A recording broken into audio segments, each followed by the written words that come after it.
It's time for Shawn and Maya in the morning. Quick pitch to Walter, looking for the record, cuts back, he's got it, he's out of it at 25 to the 26-yard line. Walter Payton becomes the National Football League all-time leading rusher.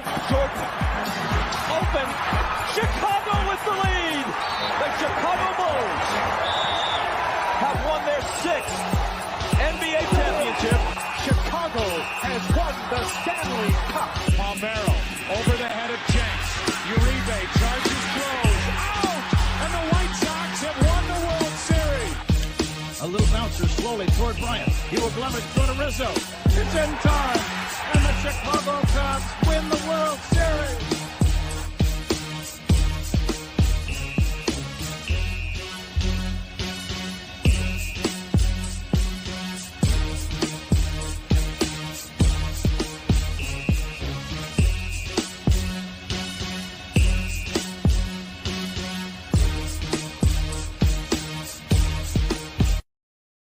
What up, what up, what up? Welcome to Shawn and Maya in the morning on this Hump Day edition. I'm your boy, the SuperBack, Shawn Sierra. Thanks for tuning in. If you're watching us on Facebook Live, well, then I guess you found us on Facebook. And if you're not following us on Facebook, what? Listen, go to Facebook, type in Sports Zone Chicago, click the like button, and now you're following Sports Zone Chicago. Simple. But wait, there's more. Do us a favor. Go to our shows page. Go to Shawn and Maya in the morning. Okay, go to that page as well. Like that page on Facebook as well, and now you're following Shawn and Maya in the morning. Woo! Simple. If you're watching us on our YouTube channel, excellent! And if you're not subscribed to our YouTube channel, for real, come on, man. You got to keep up with the Joneses and them. All right, listen. Go to YouTube, type in Sports Zone Chicago, click the subscribe button. Also, click the notification button. That's the little bell right next to it. All right, that'll let you know anytime a show from Sports Zone Chicago is going live. Get it? Got it? Good. If you're watching us on our mobile app, yeah, we got a mobile app, fool. What are you doing? Listen, come on. If you didn't know, listen, we are the cutting edge of technology. All right, so listen. Wherever you get your apps from, you go there, whether it's iTunes, Google Play, Amazon, Walmart, Kmart, 7-Eleven, Zayre, Zemsky, Macy, Woolworth, Montgomery Ward, wherever you get them from. All right, you go there, you type in Sports Zone Chicago, you download it, you take us with you on the go. Not only do you get Shawn and Maya in the morning, not only do you get our other live shows, not only are they archived there like they are on Facebook and YouTube, but I'll tell you what, we give you a slew. And I mean a slew of articles, thanks to my man Clarence Council III. Big up to Clarence for keeping you abreast of all articles Chicago sports related. And if you're watching this on a Roku channel, I like that kind of party, baby. If you didn't know, you better, and if you don't know, you better ask somebody. We have a Roku channel.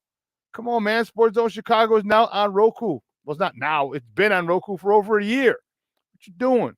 What are you doing? Oh, forget about it. Download it. So do us a favor. Download Sports Zone Chicago tile. All right. So put it right there, smack dab in the middle of your TV. All right. You've already downloaded Power because you're watching Power. You've downloaded Stars because you're watching Power Book 2, Season 3, and it's gotten crazy. The finale. No, is the finale this week or is it next week? I think the finale might be this week. All right. With Tariq and Mary J and Method Man. All right, you've downloaded Paramount Plus because you're watching Yellowstone. You've downloaded Showtime because you're getting ready to watch Billions again. Come on now, you know it. So download Sports Zone Chicago's tile. Okay, and you can watch us live. Hell, we're live right there right now. Right freaking now. So if you do it, you can watch us on the big screen. And we truly, truly appreciate it. Now, you can also tweet the show. You can tweet us at Sports Zone Shy. That's CHI at Sports Zone Shy now. If you want to follow me, just me, personally online, you want to know what I did? Well, let me tell you what I did. You want to know what I did? Here's what I did. I made it nice and easy for you folks. Nice and easy. One handle for Facebook, Twitter, Instagram, Snapchat, and TikTok. All one handle at the Shawn Sierra. If you want to follow my lovely co-host, Maya Akai, you can follow her on Facebook and Twitter at the Sports Chica. If you want to follow her on Instagram because you're an IG and you do it just for the gram, well, just follow her at Maya_Akai. It's MAYA_AKAI. Man, we have a phenomenal show, but we need you to get interactive with us today. So whatever platform you're watching us on, whether it's Facebook, whether it's YouTube, whether it's our mobile app, you can get active with us, get interactive with us, say hello. It'll come up here on the screen, and we'll get it up here. We'll talk about it. And you know what? That's what makes this the best sports show around. Chicago sports talk show around. Your questions, your participation, your questions, comments, smart-ass remarks, bring them all. We want all that smoke. Let's see who we got in the chat so far. Cornelius Squalls, what up? How you doing, Papa? My man Armando Emeterio Lara Jr., he's in the house. And if he's there, Patty's probably close by. And so is Armando Emeterio Lara the fourth. And Jeremiah. Armandito, Jeremiah, you too, Junior, and Patty. Good morning. Thanks for tuning in. Levette Lee is in the house. Good morning, dear. Thanks for tuning in. Hassem is in the Mickey Ficky house. Marshawn Walls in the house, baby. What up? It is hump day. Excited. Man, we have a phenomenal show, man. I'm excited. I am excited. We have a lot to talk about. A lot to talk about. Let me tell you. It never ending. Never, ever, ever a shortage of things to talk about. And I'm excited to talk about it with you today. I'm really excited. It's gonna be one heck of a show. Because 11 o'clock, we got our guy Lester Wilfong Jr. He's the editor-in-chief. He's the head honcho over there at Windy City Gridiron. He's going to come on. We're going to talk a little Bears. We're going to talk about the draft with him, free agency, what he sees, what he thinks we may need to go address. So 11 o'clock. But, man, we also have a lot to talk about. We got NBA playoffs happening last night, tonight. Ooh, Charlie. I'm a little concerned. I'm worried about the Lakers. I'm concerned about the Lakers. Not that they're going to lose. No, that they might actually jump up and sneak in and take one in Denver. All right. I know they played last night. I'm going to talk about that. They have one more game in Denver tomorrow night before they head back to Tinseltown for 2. But, man, they might steal a game, and I'm concerned about it big time. All right, Cornelius Squalls, what up? You see my man Armando Emeterio Lara Jr. That's my dog. Good morning, Papa Levette Lee. Thank you very much. Like I said, Hassem in the Mickey Ficky house. Marshawn Walls in the Mickey Ficky house. So, Marshawn, are you headed to so Saturday, I'm actually headed to the Sox game. I'm going to get a 500 level ticket, where you have to get airdropped from a helicopter because you're so high up. Just going to get like a $7 ticket. They have these really, really, really cool pullovers. They got these really, really cool pullovers that I'm going to get. And I'm telling you, I'm just going to walk in, get the pullover, and walk out. But what I need, I'm looking for someone who's going to go with me. I'm looking for someone to go with me because I need to get 3 of them. I need to get 3 of them. I know it's because one's for me, one's for my aunt. She's a big time Sox fan. And one I'm probably just going to sell on eBay. So I'm looking for, and I told 2 people, like, oh, I can't make it. I'm like, I'll even buy you a drink. I'll buy you a beer. Look, peep this. Are these cool or what? These are dope. See that? That looks pretty dope.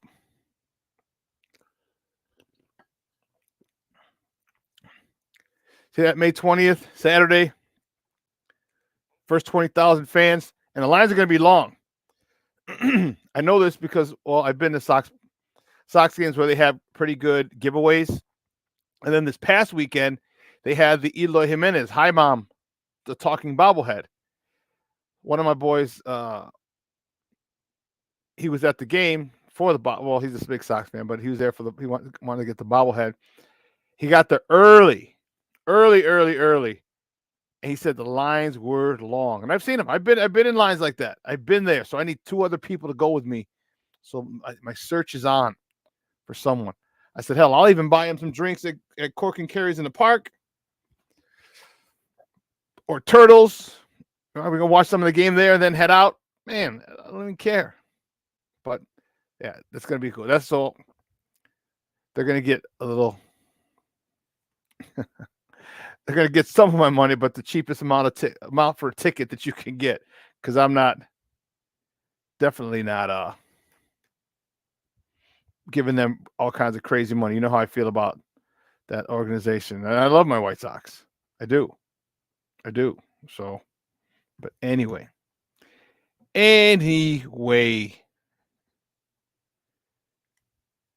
if any of you want to go, let me know. But if any of you are going to be at the game, maybe I'll stay and have a drink. But most likely, I'm probably just going to come in, walk in, get the pull over, walk right back out. And if someone joins me, then hey, like I said, we'll go to Turtles. We'll go to, or depending on how early it is, because the gates open at 11:40. Yeah, 11:40. So if they want to go to breakfast, we'll go to breakfast. I don't know, or if you want to have a liquid breakfast, we could do it. There's a whole bunch of options. But I'm excited to have that. There's some things. That's the cool thing about our teams, even though we're mad at them, and I'm annoyed as all get out with my White Sox. I do like the logo.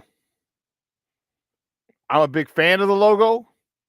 I'll get stuff. I just won't wear it. Or maybe I will wear it. But you know what? It's always cool to have stuff and break it out like later. See, because everyone's going to wear it. All right, like everyone's wearing the hockey jerseys now, the ones they got. They're pretty cool. I couldn't make it, so I have to go on eBay and get it. There's one for like $30 or best offer. And so, luckily for me, and you guys familiar with eBay, they got to pay shipping. Well, one of the guys said it's if it's for a local pickup, you could pick up in person. So I'm like, all right, cool. I think I'd do that. So I'll probably end up paying $20-$25 for it. But I don't want to wear it now. You know what I mean? Because everybody's wearing them. I don't want to wear it now. So I'll wear it next year at the end of the season, or most likely next season, or most likely maybe a maybe a carne asada, a little barbecue. Who knows? We'll see. But the White Sox have some cool stuff, because I have a lot of stuff from years ago that I break out, and people, oh, that's pretty cool. Like, yeah, it was like 2 years ago, 4 years ago, whatever. So it's going to be fun. But anyway, I digress.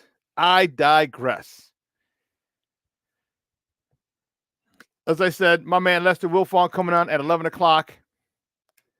I'm excited. To talk to Lester. All right. I'm excited because I think there is there's a rumbling going on throughout the NFL. All right. And I think they know what's coming.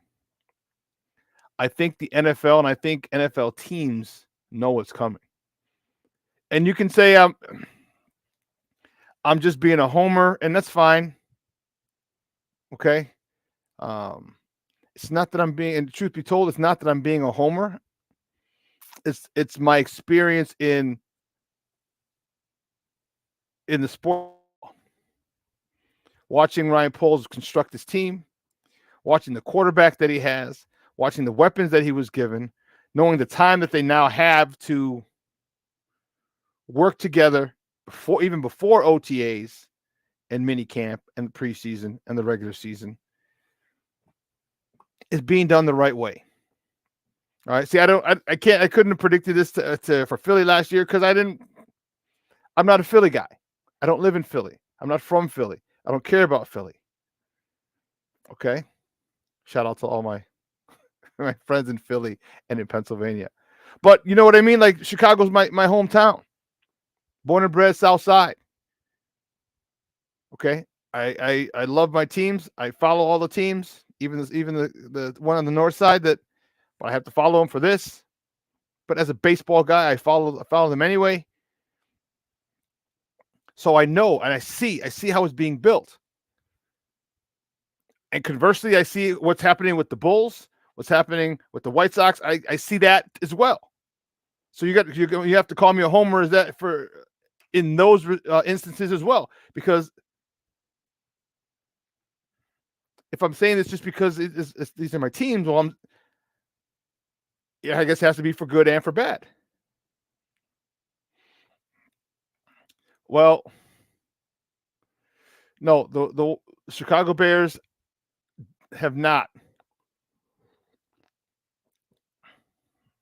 Chicago Bears have not had a 4,000-yard passer.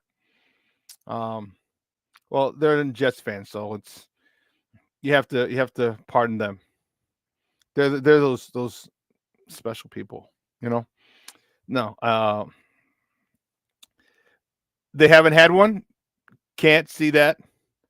I mean, I'm sorry, they haven't had one. That's correct. Will they have one? Oh, hell yeah! Justin Fields is going to be a 4,000-yard passer. I'm trying to tell you what. Think of the weapons he has. Okay, barring injury, of course. Think of the weapons he has, the offensive line he's got now, his ability to extend plays, and I mentioned that we went through this the other last show or 2 shows ago. 500 yards. So say DJ Moore, Chase Claypool, Darnell Mooney. Who else? Those 3. And then you have Velus Jones. 500 yards would be a great year for him. Tyler Scott. It'd be a good year for him. Okay, not to mention Cole Kmet, not to mention Tunyon. That's 7 guys right there. Not even talking about the running backs coming out of the backfield. Not even talking about Equinemius St. Brown. Not even talking about Pettis. Not even talking about any of the other wide receivers that are on the roster. If they get 100, 200, 300 yards, whatever. Just those first 7, if they only had 5, that's 3,500 yards right there. 3,500 yards. Yeah, it will be. Yeah, it's a slight. You can say that in New Yorkers, they like to talk shit. Trust me, I know. I lived there for 2 years, so I believe you me. I know how New Yorkers like to talk shit. When I worked on Wall Street, I was working in the World Trade Center, One World Trade. You talk about the shit talking that went on in that office. That was back in 94, 95. Man, there were no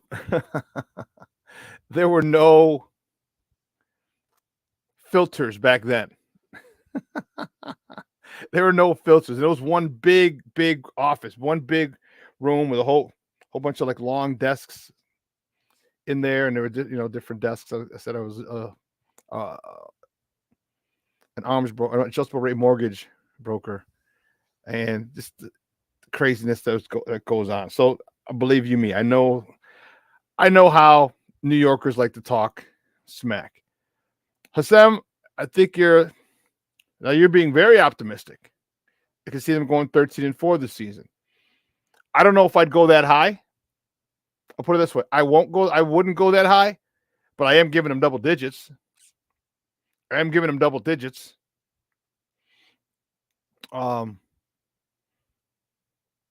I think my ceiling for them would probably be 12-5, but that's perfect. That's perfect storm. That's with a perfect storm. All right. And people think I'm crazy, and I'm not. I'm not crazy about it. I'm telling you, when you see it, and we may have to remember this, but when you see that how they're building this team, the additions that they bring in,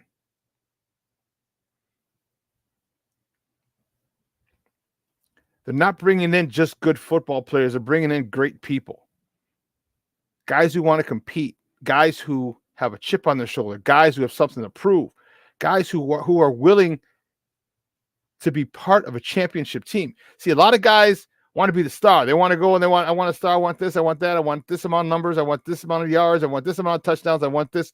Okay, that's fine and dandy. But you need guys. You need a lot of guys, and you'll go a lot further if you have a whole bunch of guys who are committed to winning a title. A Super Bowl, excuse me, in this particular case. I said title for all sports. But yeah, I don't see him 12. I don't see him 13-4. I just 12-5 would be the absolute max, I think, for me. Because I think there's going to be one game that it jumps out. Like, watch the Kansas City game. Okay, that's week 3. Week 3 at Kansas City. Home against Green Bay, then they're at Tampa, and then they're at Kansas City. Okay, watch that game. That game would be one that I wouldn't be surprised if they jumped up and nabbed KC early in the year. Game number 3. They're fired up. They're just because right now you don't know. I mean, you can prepare for what's happening, and you'll have 2 weeks of. I mean, you'll have preseason, but there's really nothing being shown in preseason. You'll have 2 games,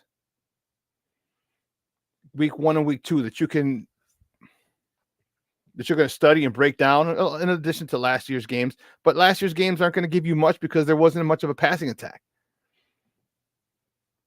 And so this year, again, don't be surprised if the Bears do upset the Chiefs. And it doesn't mean the Bears are going to win the Super Bowl. It doesn't mean the Bears are going to get to the NFC Championship game. It doesn't mean that at all. It just means that the Bears are on the right path. So again, do not be surprised if they upset the Chiefs in week 3 in Kansas City. All right, the Chiefs they might catch them. They might catch them slipping. Might catch them slipping.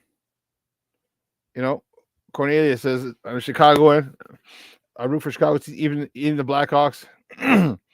Well, man, you got to root for back in 2009 to 2015, 2016, yeah, you rooted for the Blackhawks. It was fun. It was an event. And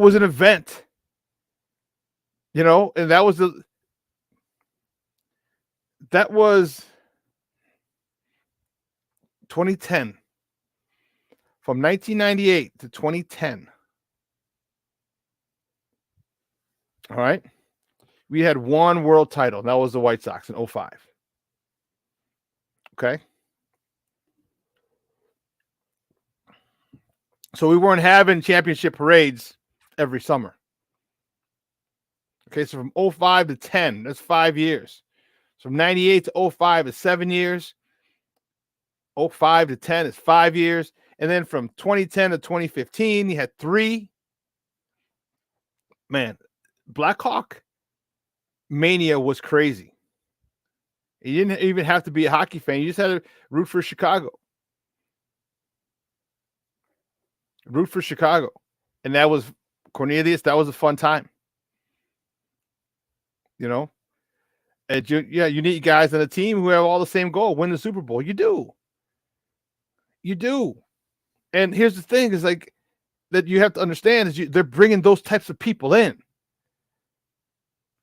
Okay. They're bringing those types of people in. Team first guys. And you can, don't get me wrong. I still love a superstar. We have a superstar in Justin Fields, but now we need one on the defensive side of the ball. Which is why the Jalen Carter thing was, disappointing. But you know what? You got to move on because if he's not that dude, he's not that dude. And if you're expecting a lot of other things to come along with him, yeah, it's coming. It came with him. We're going to talk about that a little today. All right, we're going to talk a little bit about that today in the top of the morning segment. So it's a good time now. The only issue that I have is I don't know how long Justin Fields is going to be able to play. Is going to play in a new stadium. because they're working on a whole bunch of stuff. Like, think about Justin Fields in an indoor stadium, turf, or you can even have low grass if you want. And just, you know what I mean? How they do it in Phoenix or in Glendale, Arizona, they roll it out and then roll it back. But how much time? Because how long is it going to take for that to build? 2 years? 3 years? They already said the demolition is going to cost about $3 million of that, of the site, the excavating, the clearing everything off. And how long is that going to take? A few months? And you figure 2 years. So now you're looking at 3 years, and that's before they even start. So the longer they wait to start, you got to add 3 years to that.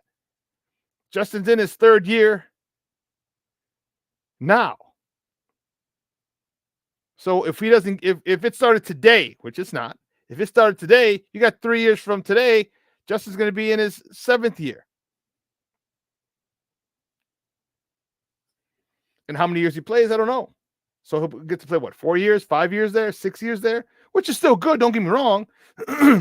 But imagine Justin Fields playing in that type of environment for 10 years of his career. And I'm not saying he can't play there, but I'm just saying. There's a lot going on, and we got to see how it plays out. Well, listen, we got to take a quick break. All right. On the other side of the break, we'll actually have top of the morning topics. All right. The top of the morning segment.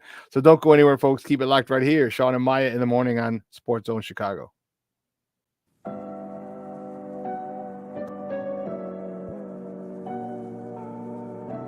How do you take care of your mind health? For my mental health, I meditate in the mornings. I have my dogs. They're the best. I just find ways that help me just relax. Finding things that make me happy, like being close to my family. I meditate a lot and read books. I have hobbies outside of the game. I'm able to switch off. I'm able to turn my brain off from the game of basketball. Your mind health matters. Your mind health matters.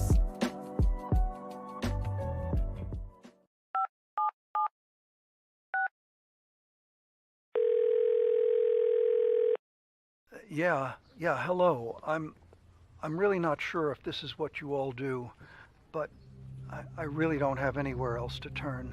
Hi. I don't even know why I'm calling right now. I'm sorry. My thoughts are going a mile a minute. My kids are out of state. My buddies from the army are all gone now. I'm really alone. I left the service last year. My mom just passed away a few months ago. I miss so much time with her. I keep getting calls about the bills, and I'm trying to get a job, but I feel so stuck.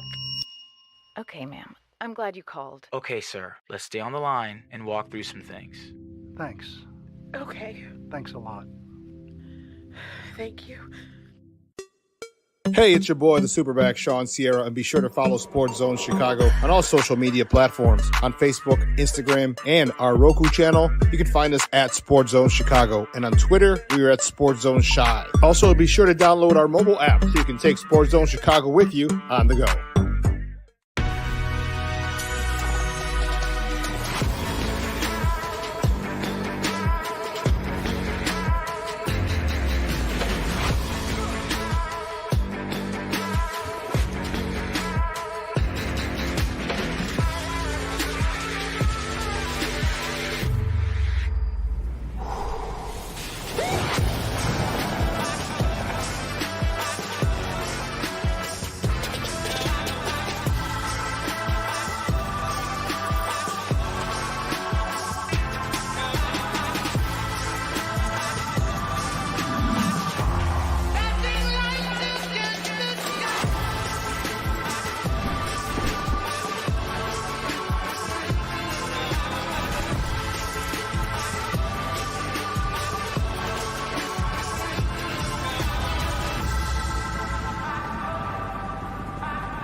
Mervis looking for that first big league home run. He's going to hit a bunch. Still looking for numero uno.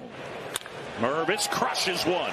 Right field. If it's fair, it's gone. It's gone. First major league homer for Matt Mervis. And it's 1-1. A screaming line drive. It hit about halfway up on that foul pole in right. It might have still been climbing when it clanked off the pole. Somebody retrieved that baseball. A signature moment. Welcome back to Shawn and Maya in the morning on Sports Zone Chicago. Those clips courtesy of the Marquee Network. That was mashing Matt Mervis, the slugging, the high-powered rookie first baseman for the Chicago Cubs, jacking his first home run of the season. And yeah, most important, please go get that ball. It didn't go in the stand, so you didn't have to worry about it. You saw it hit the foul pole or the fair pole, depending on what you call it. Some dude reached out for it. It went past him, one of the fans, and looked like the ball boy or the ball boy got it down. So hopefully they got it to him, because man, there's nothing like, and I can't imagine how that would feel. There's nothing like getting your first home run ball. You know what I mean? Like I just couldn't. That had to be cool. And I know the Cubs ended up losing, but it's not the point. The point is, individually, you're still happy about it. You're still fired up about it, because you know you've fought you've worked so hard to get to the show, and your reputation is a power hitter, is a slugger, which is why they brought you up, because they were getting no power from the first base position from Hosmer. So you come up, first game when you get a hit, you get an RBI, parents are in the stands, great. So you're like, okay, good. Now let's just wait to see the power, and here it is. I'm happy for him. And this could be another one of their prospects that comes up and really, really hits, literally and figuratively. All right. So good luck. Congrats to him. Good luck to you Cub fans, because if this guy is what they anticipate him to be, you guys got yourselves a masher, a left-handed, a big stick from the left side of the plate. That's for damn sure. But without further ado, guys, you know how we do. The first segment of every show is called Top of the Morning. It won't come just when you want it.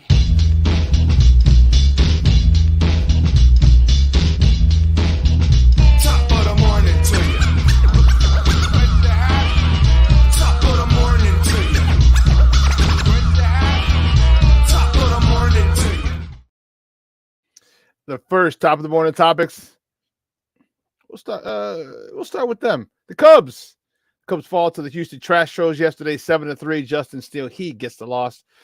He's 6-1 of the season. He went 6 innings, 5 hits, 5 earned runs, a walk, 8 punch outs. Mr. Outcast himself, Seiya Suzuki, he was 2 for 4 with a homer, his third, driving in his 13th and 14th runs of the season. And as you saw coming out of break, mashing Matt Mervis, he was 2 for 4, hitting his first big league home run, driving in his 4th RBI of the season. I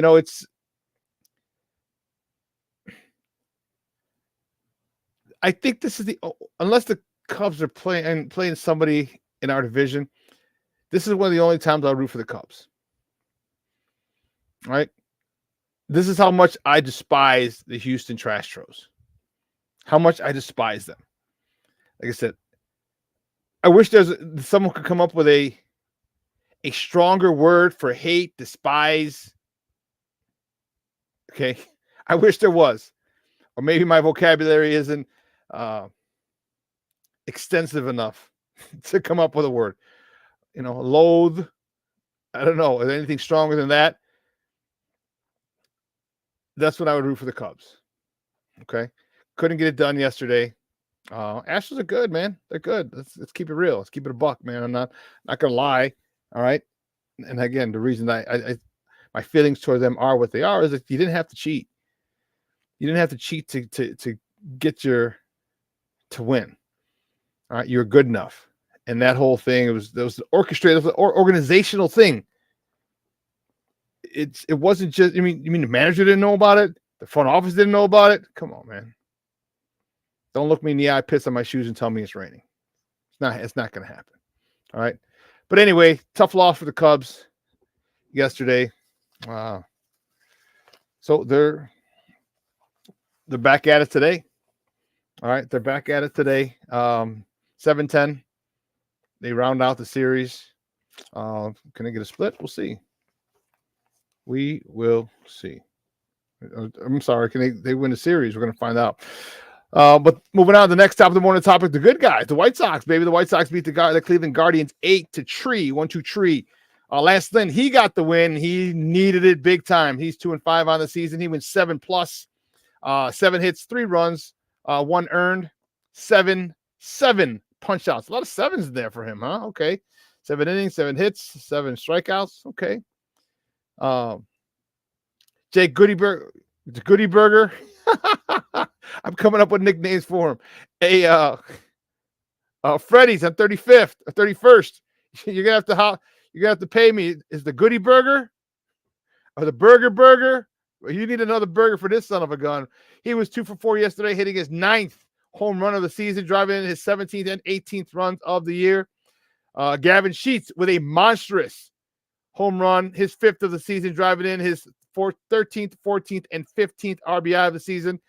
And Lou Bob, is it 4 in a row? 4 in a row for Lou Bob? Lewis Robert Jr. was 1 for 4, hitting his 12th homer of the year, driving in his 28th of the year. And my man Yo-Yo, you can't play with my Yo-Yo. Yo. He was 2 for 3 with a double, his 7th, driving in his 6th RBI of the season. You know, and here's the best part about this whole thing. And we're going to talk baseball at 10 o'clock. So at the top of the hour, we're going to talk baseball. I like this a lot. I like it a lot. All right. I like this a lot because the rally started with 2 outs. Okay. It started, and you got it off of Shane Bieber. Now, Shane Bieber has been a pain in our ass for the last few seasons. 4, 6 seasons, give or take. And we got him with 2 outs. And it started with a catcher's interference. And the floodgates open at that point. And that's what a good team does. And I'm not saying the White Sox are a good team, but they were a good team yesterday. And that's what a good team does. You take advantage of any opportunity that's given to you. Hell, look at the Guardians. They scored 3 runs. Why? Because they took advantage of opportunities. Tim Anderson. I'm telling you, Tim Anderson is maddening. Okay? He is maddening. He's frustrating as all hell. And it's funny because, you know, this is the thing that we've talked about with Tim for so long. Like, a lot of times he likes to do the flashy things. You don't need it. Here's where the fundamentals of baseball must always take over. I know he was going to his left. So he had a couple of throwing errors. Well, one's an error. The other one, he took his sweet time. The guy beat it out. So the first one, shot to the left. He gets it. He's rolling to his left. Just flicks it. Airmails it. The runner doesn't advance because the catcher is running down the line, trailing the runner. Nonetheless. Then there's a routine ground ball. A little bit to the left. And Tim takes his sweet time, takes it an extra 2 steps. And has to fire it over, and the runner's safe. He was so safe, I don't even know why the umpire called him out at first. It was reviewed, and when they showed it in slow motion, the dude was on the bag, and the ball was like this far away from Andrew Vaughn's glove. Like how he missed that, how the ump missed that initially, I don't know.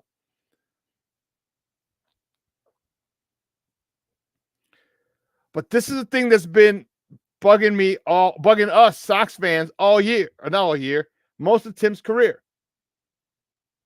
The mental fortitude, the fundamentals of baseball. And listen, let me tell you something. Let me tell you something. To quote my man, Fire Marshal Bill, teams know.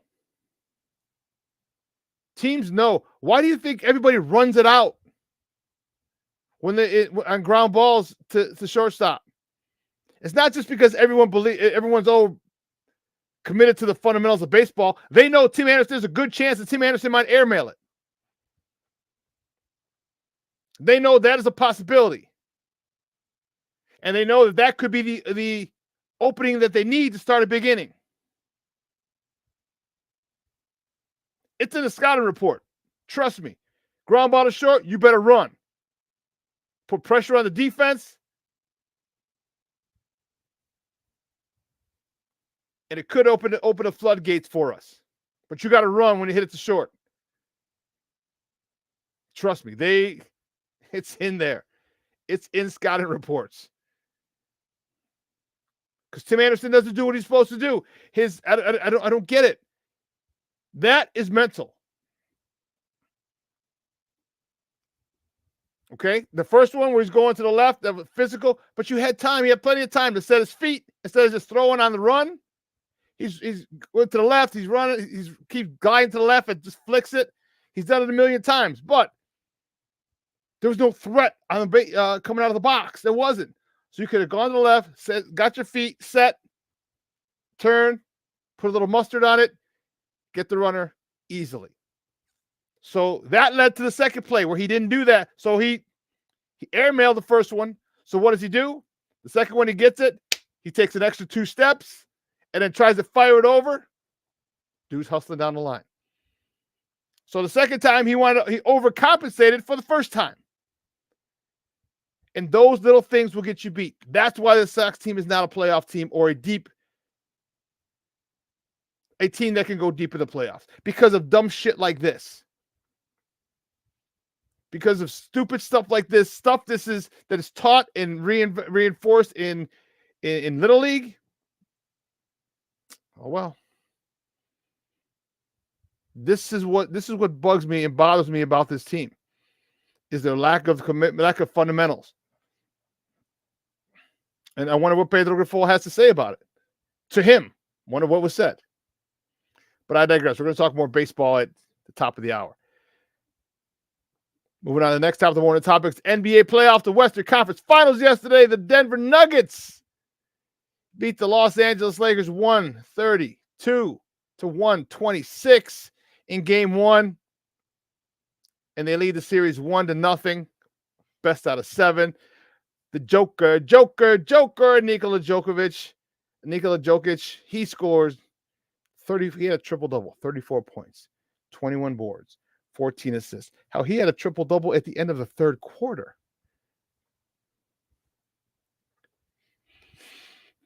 At the end of the third quarter, he had a triple-double.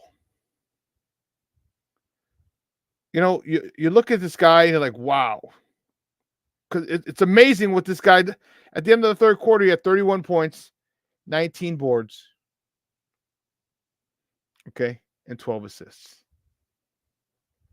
after 3. Now you see why he's been a multiple MVP. Now, with that being said, the Lakers are down 21 points. Okay, in the third. And we're watching the game yesterday, and I'm like, I just don't feel comfortable right now. I don't feel comfortable with this lead. They cut it. It was 21. Then they got, I don't know if it was 2 or 3. It's like now it's like 19 or 18. Then they go down. Denver goes down. They miss a shot. They get the rebound. It's 3. Oh shit! Now it's 15. Okay, Denver missed a shot. Oh snap! They hit a jumper. Now it's 13. All of a sudden, they're literally chipping away at the lead. They're going back and forth, and then Denver will come back with a 3. Okay, cool. The Lakers would grab a 2, and then Denver would get a 3, and then the Lakers have 2 possessions. It's like they keep chipping away 1 point at a time. They keep chipping away. They'll score 2 2-point baskets to the Denver's 1 3-point bucket. Still a positive 1 for the Lakers. And I'm like, oh man, this is not. They cut it to 3 points. I don't know if it was 124, 121 at one point. But they cut it to 3. Big 3 by the Lakers. And they cut it to 3 points. All right. Jamal Murray's 31 points, 5 rebounds, 5 assists. Michael Porter Jr., 15 and 10. With all that, with those big numbers from those big 3, the Lakers still cut it to 3 points and still had a chance to win. This is why I'm concerned in this series. All right, what the Lakers have done in the previous 2 series is they've gone in and they've taken one in the first 2 on the opposing team's home court.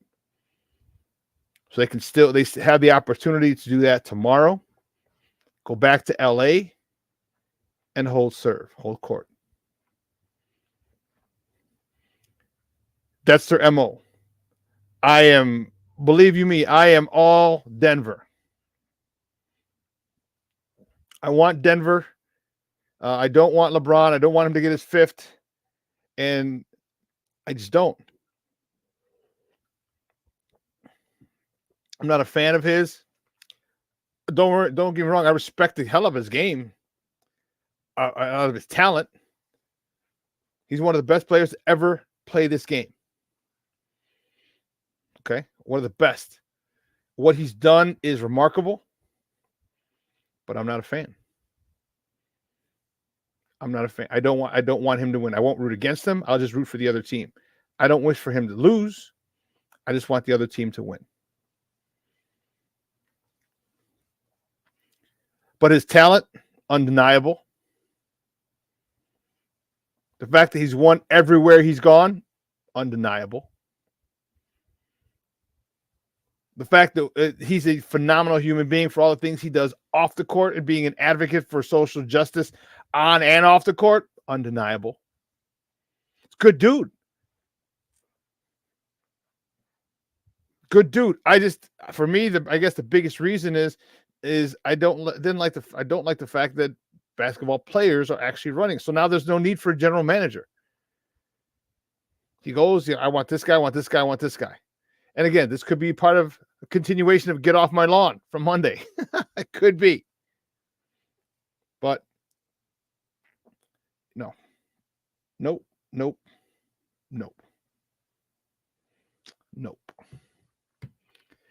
Next top of the morning topic tonight. Tonight, Eastern Conference Finals Game 1. The Miami Heat at the Boston Celtics, 7:30. Listen, I'm fired up for this one. I am fired the freak up for this one. You know, this game's on TNT at 7:30, as I said. I should have put TNT up there. Can Miami do it again? And I'm praying for them. I want them to do it again. I do. I want Miami. I like Boston.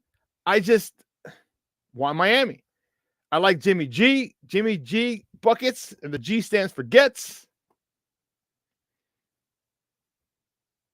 I like what they've done, the play-in, and the transformation that happened from regular season Jimmy to playoff Jimmy is one that I admire.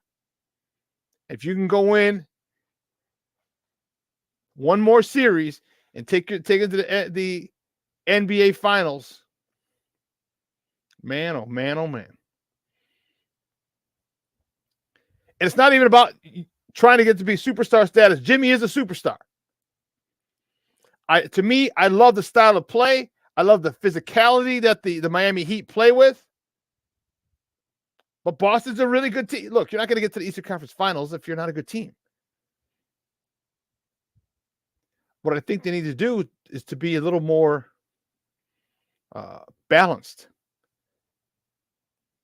Jaylen Brown needs to score a little more because when Jason Tatum goes ham and tries to play hero ball is when they have problems. Let Jaylen Brown do his thing. He's a star too. Let Tito Horford do his thing. He's not necessarily a star. Maybe his ceiling, he might be a star. But he's still productive. He's still a vet. It's a team effort.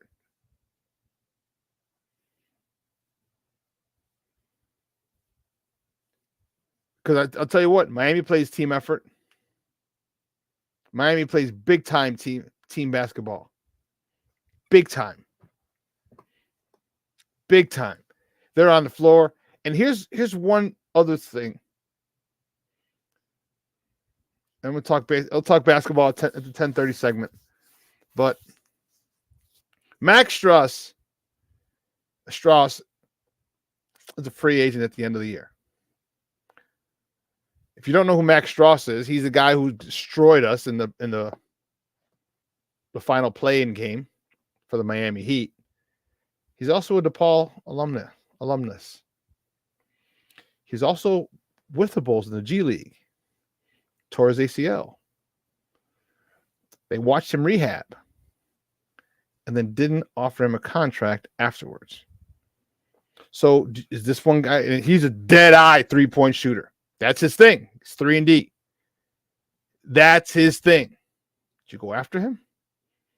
You know, we've talked about not having shooters. We've talked about that being the issue. Do you go after this guy? I personally say yes. I personally say yes. You know, so it's crazy to see right now. I guess it's official that we have lost the Jimmy Butler, Zach LaVine trade. It's official.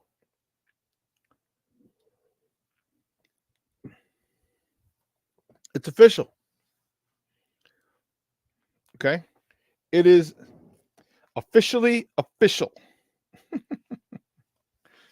The trade is closed. It's done. We just got to figure out who the pick is going to be.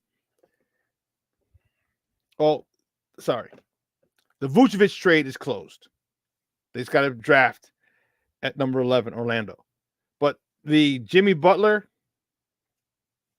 for the Zach LaVine trade has officially been deemed a loss. Okay, Jimmy Butler, you see what he's in the Eastern Conference Finals twice now. Okay, where have we gotten? Not out of the first round of the playoffs. No. And with the Vucevic trade, and we'll talk Bulls. We'll talk more Bulls.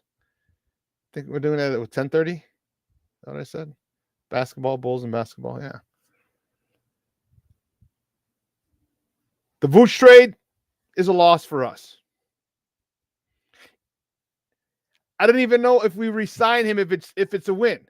Now, if we re-sign him and we get to the second round, is it a win? Maybe.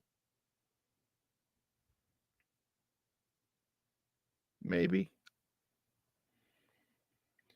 Because here's what happened. We got Vooch. All right. The Magic got Wendell Carter Jr., who's a good player. Nothing great. Just happens to play great against us for obvious reasons. Otto Porter Jr., he's on another team. He didn't even stay very long. The 2021 pick is number 8, Franz Wagner, who's a good player. I guess the jury's still out on him. It's only been 2 seasons. And then the number 11 pick in this year's draft, the 2023 draft, it wasn't a top 4 protected pick. And so with that, where did that go? So it's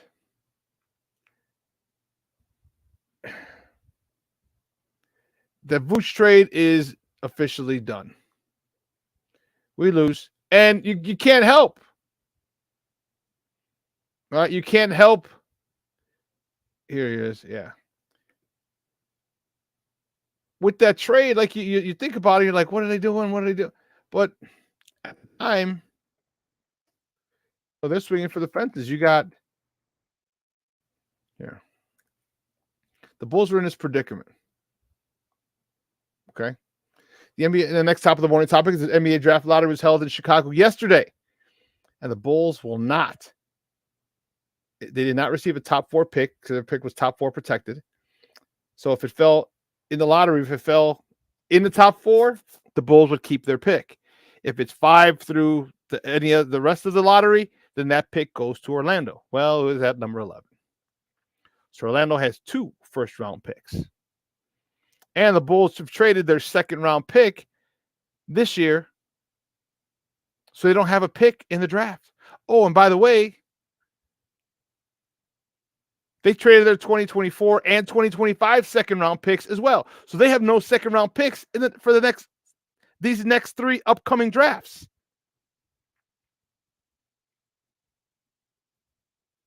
No second-round picks. There's only 2 rounds in the NBA draft. There's only 2. And they don't have a second-round pick for the next 3 seasons, next 3 drafts. We don't have a first round this year. Now,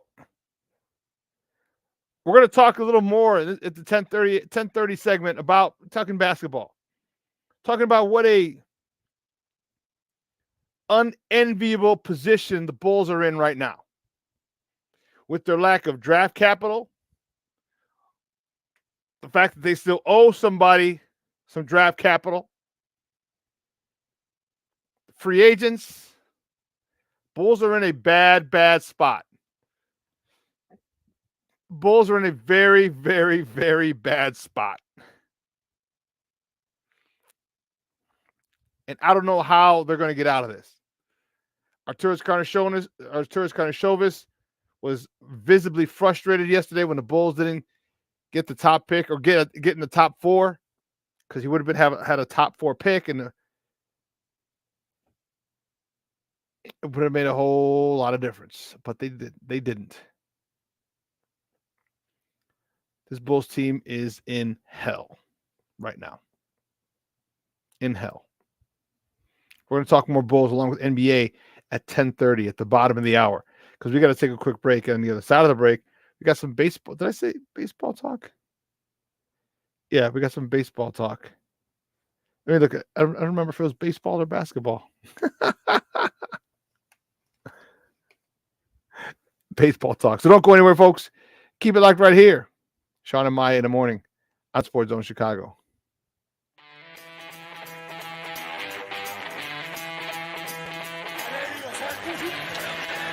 Off the fake. Fields against the grain. Finds Jesse James. Field. With time. Delivers down the field. And Cowboys. Still running.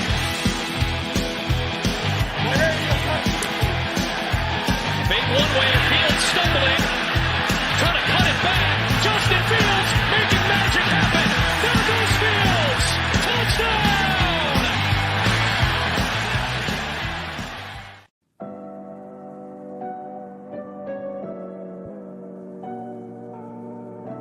How do you take care of your mind health? For my mental health, I meditate in the mornings. I have my dogs. They're the best. I just find ways that help me just relax. Finding things that make me happy, like being close to my family. I meditate a lot and read books. I have hobbies outside of the game. I'm able to switch off. I'm able to turn my brain off from the game of basketball. Your mind health matters. Your mind health matters.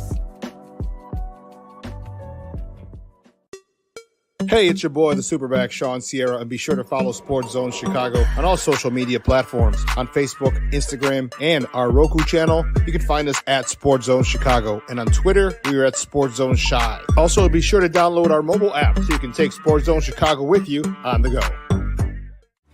Everybody in a work zone is someone somebody.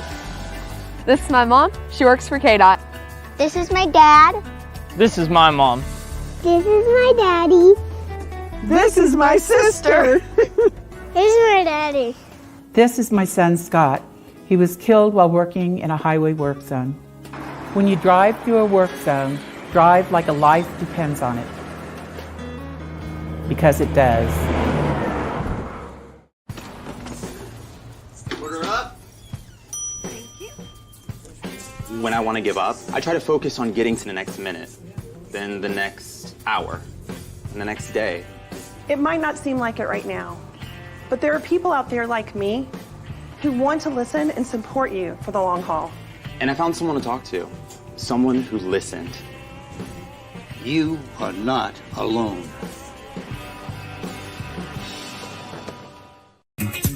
Hey, this is Dr. J, and I listen to Shawn and Maya in the morning.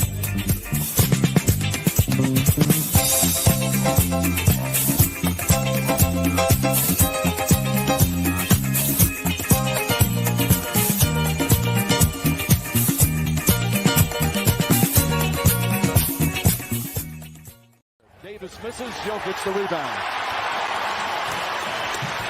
Jokic, nice feed to Gordon, and the finish. The pack turns, fires away again. Jokic comes in for the rebound. And new 14 on the clock. Caldwell Pope reverse missed it. Jokic on the second tip is good. He's relentless on the ball. Forward pass and a turnover. And all Denver so far. Murray. Jokic right there for the follow and back. Jokic knocks that one down. The thing that sometimes you don't talk about. Welcome back to Shawn and Maya in the morning on Sports Zone Chicago. Those clips courtesy of ESPN. That was the game last night. Big game, huge game last night. Man, it was fun. So we're doing baseball at 10:30. That's right. I want to talk because I want to talk NBA and I want to get the Bulls talk in here too because it's fresh. Big game last night. Big game last night. The Western Conference Finals, 1-0. Now Denver has the lead, but again, as I mentioned earlier, I'm a little concerned. This Los Angeles Laker team they're scrappy. Obviously they're talented, but they're scrappy and they don't give up. All right, despite the fact that they're on the road, despite the fact that there was a 21-point lead in the third quarter, despite all that, despite the fact that Joker had a triple-double after 3 quarters, they still cut it to 3 late. They still cut it to 3 late. So they're not worried about, oh, well, we got another game in Denver. No, they're not worried about that at all. They need to. First of all, they need to get a game in Denver because they don't have the home court advantage. So they have to steal one in Denver, and that's what they've done the last 3 series, or last 2 series, 3 series, all those playoffs. They've taken one on the opponent's home floor in one of the first 2 games, and then go back to LA and defend home court. Can they do it tomorrow? We're going to find out.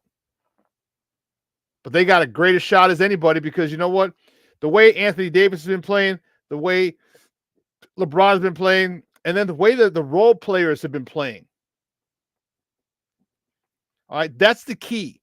And I think that's what people don't get. When you got role players, all right, and how many times have I mentioned it? When you have role players and role players, you give them a defined role. All right. Like Hachimura. All right. 17 points. But that's not what I'm looking at. I'm looking at the defense he played. All right. You're not asking him to get a lot of points, but he was able to get points, plays phenomenal defense. Reeves, 23 points yesterday, 5 for 9 from beyond the arc. He was 7 for 14 from the field, 50%, but he was 5 for 9, 55% from the 3-point land. Got to have those. You have to have role players. You got to have dead-eye 3-point shooters. Walker, he had 6 points, 2 for 6 from the field. He was shooting 33% from the field, but you know what? He was 2 for 4 from beyond the arc. He's 50% from 3-point land. All right, and I mentioned Hachimura and his defense, his 17 points and his defense. These that got to go crazy. And then some other guy named Anthony Davis, yeah, I think that's his name, played like a freaking stud. 40 points, 10 boards. This is why it's a cause for concern for me moving forward.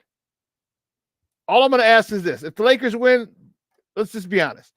It ain't going to affect jack shit in my life. Okay, it's not. It's not. Whether they win or they lose, I just don't want them to win. I just don't. But do me a favor. Give me 3 or 4 or 5 more games or 6 more games like this. Holy cow. Just give me games like last night where it literally wasn't decided until the end because you felt it. If you're a sports fan, especially if you're a basketball fan, and you watched the game, Denver had control. The only lead the Lakers had was 2-0. That was the only time they had the lead. But the weight, the energy that you felt like, oh shoot, here it's coming. Here it comes.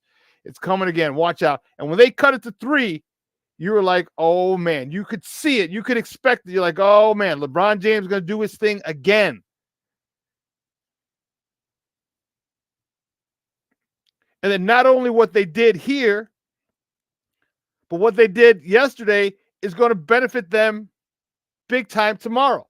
So they took Anthony Davis off of the Joker.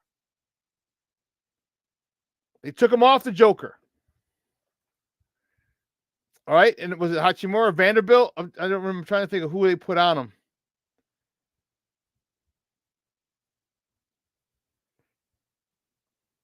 It might have been Hachimura or Vanderbilt or both.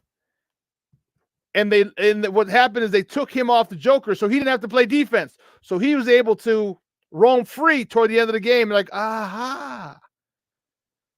So now we're not getting him in foul trouble. Now he can come over, and you saw late in the game, if you watched the game last night, there was a play where the Joker's going to the hole, was kind of off balance. I don't know if he was throwing an alley-oop to someone behind him or was taking a shot. But Anthony Davis blocked it, and they're out in transition. You can expect more of that tomorrow. See, that's the great thing about playoff basketball. Adjustments aren't made game to game. Or I should say adjustments aren't only made game to game, because there are game to game. Adjustments are made from half to half, quarter to quarter. And when they made that adjustment, you saw how effective they were. Their defense. People seem to forget because the 132 to 126, people think because 130 plus points, give or take, were scored, there's no defense playing. That's not true at all. Not true at all. You have to understand when the defense is played.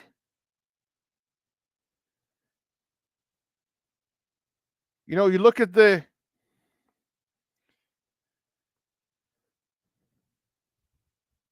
so defense is being played in the second half. So in the first quarter, the Nuggets scored 30. The second quarter, they scored 35. Okay, then Lakers played defense. They scored 34 in the third quarter, but 26 points by the Nuggets in the fourth quarter. That's when their defense stepped up big time.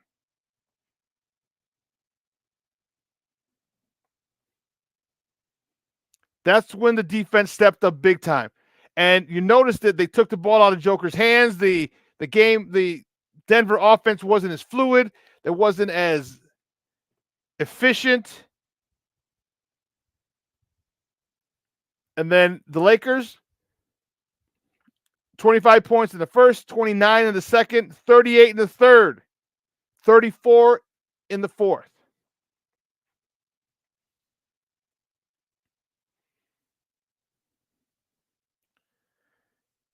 Defense. Yeah, Hachimura. Cornelius, yeah. Hachimura, they put him on the Joker. And you had Anthony Davis as a free safety.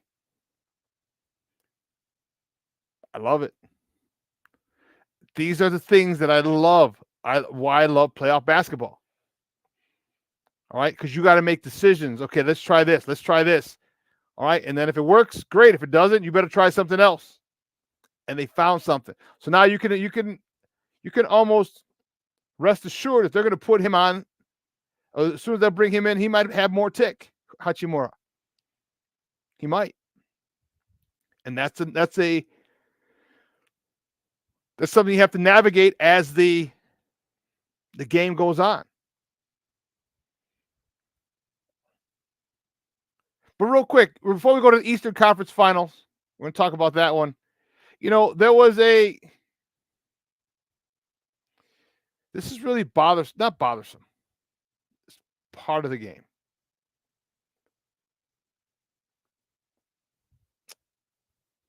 Philadelphia 76ers fired Doc Rivers.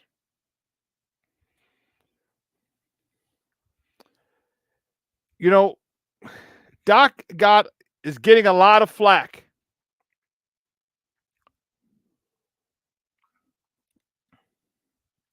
Doc Rivers is getting a lot of flack, and he should. You're the head coach. They brought you in here to get you out, to get this team, this organization out of the first round of the playoffs, the second round, excuse me, and you haven't done it in 3 years.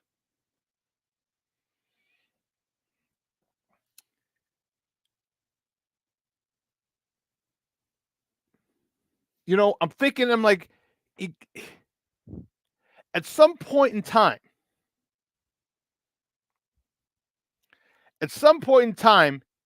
players have to be accountable. But that's just the NBA. The players we talked about it the other day, how much power they have. Excuse me. I needed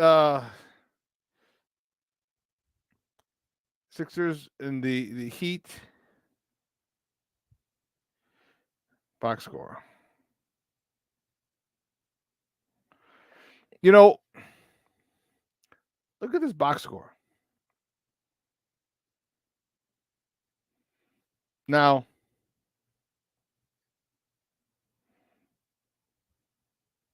this game 7. Oh, goodness, I can't. No. Goodness. That's for the wrong one. Sorry. Here it is. This is the one. This is the one I need. Boom.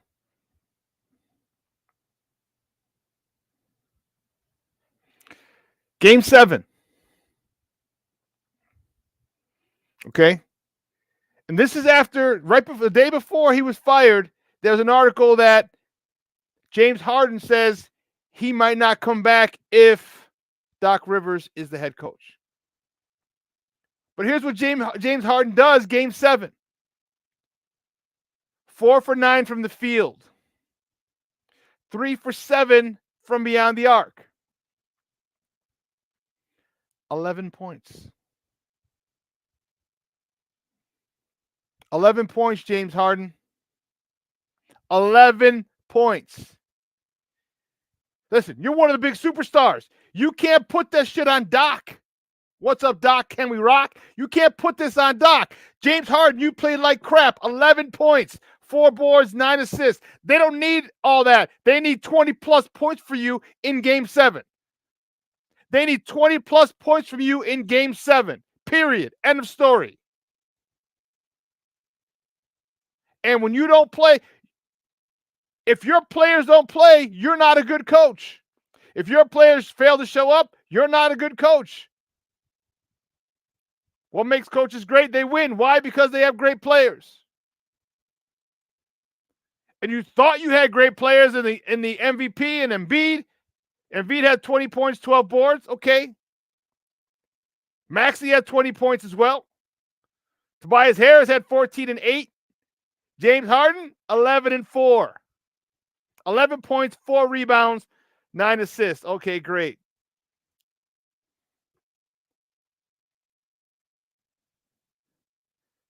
Hell, even Shake Milton. Who's that? Yeah, I don't know who the hell that is. Who that is. Even he had 15 points. Really? But this is the NBA where the players have so much control. Harden, you give him 20 points, game over. You lose the game, it was 99-90. So at the end, it got, But there's no reason that James Harden scores only 11 points. There has to be a fall guy, and unfortunately in the NBA, most of the time is a coach. Most of the time. Shit, Nomad, you ain't saying nothing but a word. You damn right. You damn right. You know, and this is where reputations, I said it last show, this is where reputations are made. This is where reputations are made. No one gives a damn what you do in the regular season. Nobody. It's great. It's nice. You win an MVP. Cool. Scoring title. Cool. All NBA. Cool. What do you do in the playoffs? What do you do when the pressure's on? What do you do when teams make adjustments from one possession to the next? Not even game to game. Not even half to half. Not even quarter to quarter. One possession to the next, they make an adjustment on you. How good can you make adjustments off of their adjustments? And James Harden can't. James Harden can't. And Nomad, yes, he's been a flop since he left OKC.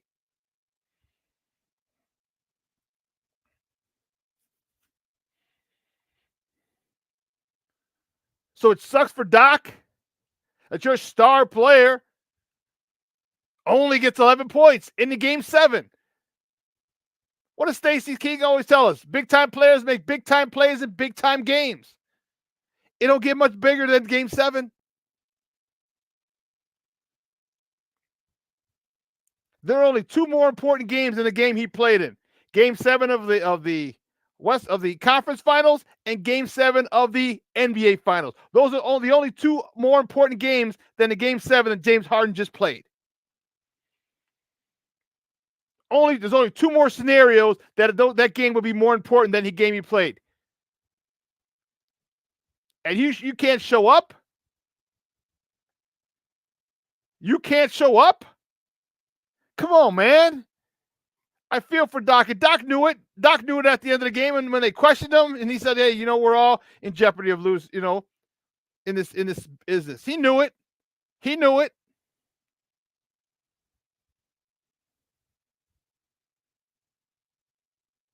So now Philly's got to go. They got to start all over with another coach. Who do they go with? Does he get along with Embiid? Does he get along with Harden?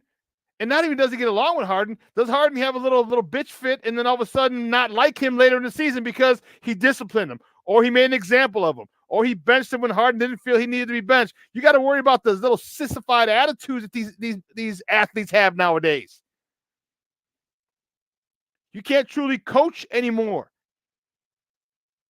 Very rarely, I think that the days of the Eric Spoelstras are gone, where he can coach. If he pulls you, he pulls you.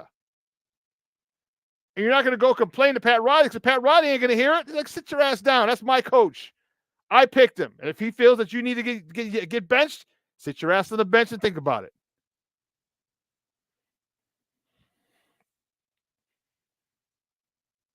Yeah, you're right. Doc already had his resume in the mail.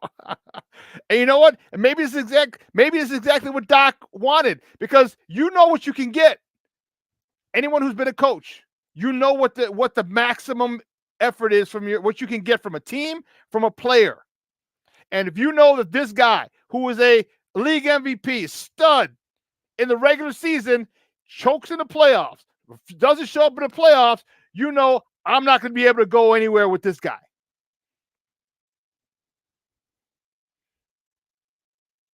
You're right. Well, I don't say the coaches, they have more power. Oh, they have a lot more power and influence than coaches. Oh, hell yeah.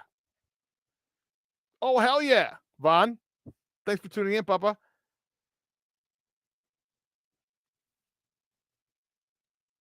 So, good luck to Doc, Chicago's very own. Man, he's just a fall guy, man. He was just a fall guy. And then back home here, well, we'll talk about the Eastern Conference Finals. The Eastern Conference Finals is going to be good. Jimmy G talked about this team as a team. This team being physical. This team, you know what this team reminds me of? They remind me of I'm dating myself here, and I love doing that. I don't give a shit how old I am. They seem like they have the eye of the tiger. They have the eye of the tiger. Okay? They're fighting. And I think that goes a long way when you have a team that has to fight to get in. They've been in the playoffs. They've been in for a long time. Fighting toward the end of the season to get into the play-in. Once you got in the play-in, then having to win those games. Then after that, the first round, then the second round. Then you're like, whoa, what the hell? These guys are something. They are used to fighting. This season, they are used to. They are not foreign to this concept at all. They are not foreign to this pressure at all. One more step. Nomad, yeah, I wouldn't want to play Miami right now either. They are dangerous. And who did I see? I saw someone, Richard Jefferson, on the Four Letter Network said Jason Tatum is a superstar. I agree, but I think he's a part-time superstar. Granted, he came up with a huge Game 7 the other day. But I don't see. Now we're going to see. Can you come up with it this series? Don't wait till Game 7, superstar. Don't wait. All right? Real superstars don't let it go to Game 7 often. How many times did Mike, when Mike was the king, let it go to Game 7? Finals? Never. He went to Game 7 with the Pacers once, I want to say. I want to say 96. 97? No, 97. I think they went to Game 7 in the Eastern Conference Finals. Oh, no, you get it done. You get it done. There's no ifs, ands, or buts. You will your team to victory. If you're a superstar, a bona fide superstar, you will your team to victory. This is why Michael had so many fights. This is why a lot of people feared Michael and feared Kobe. Because they demand the best out of you. We're not taking it. We're not going to 7 games. We're not. No freaking way. And if we do go Game 7, you know damn well I'm leading the way. So, Jason Tatum, I said this when they were playing the last round. He was like 2 for 11 from beyond the arc. I'm like, why the hell are you shooting still? That is a guy who doesn't understand a team concept. And at this stage of the game, it's a team concept. You're not going to be able to have a hero ball. It's not the regular season. They've already scouted you. Then they're going to continue to scout you during the game. They're going to continue to take notes during the game, during the every possession, every quarter, every half, every game. It is crazy how much analysis they do for a game. We saw the switch with Hachimura onto the Joker mid-game or third quarter, fourth quarter. He only ended up with 3 points in the fourth quarter after having a double-double at the end of 3.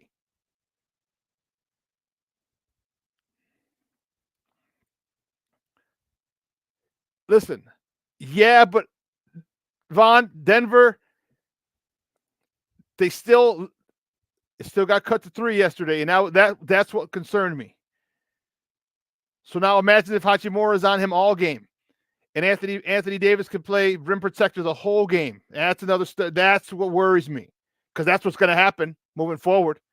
That's what's going to happen moving forward. Game 2 tomorrow and the rest of this series and into the finals if LA gets there. But just this series, I should say, for the Western Conference Finals, Anthony Davis is going to be a Ronnie Lott free safety, rim protector. Get that shit out of here. Don't bring that weak shit in here. So Denver's got to get one more game. They got to get out of here. Then now Denver. If Denver gets out of this one, now you go into LA with a big chest because you only need 1. You don't got to worry about Game 7. We just need 1 here in LA. We defended our home court. Can you defend your home court? Because if you can't, guess where we're going right after Game 4? We're coming back. We're coming back to close it out. Game 5.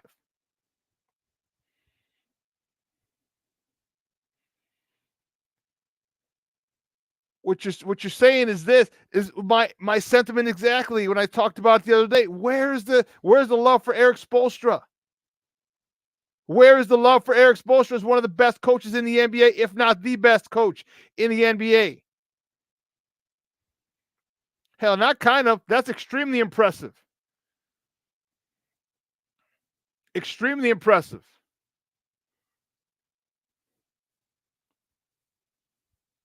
But that's tonight's going to be fun. It's going to be fun. I can't wait to watch this game. That's going to be dope.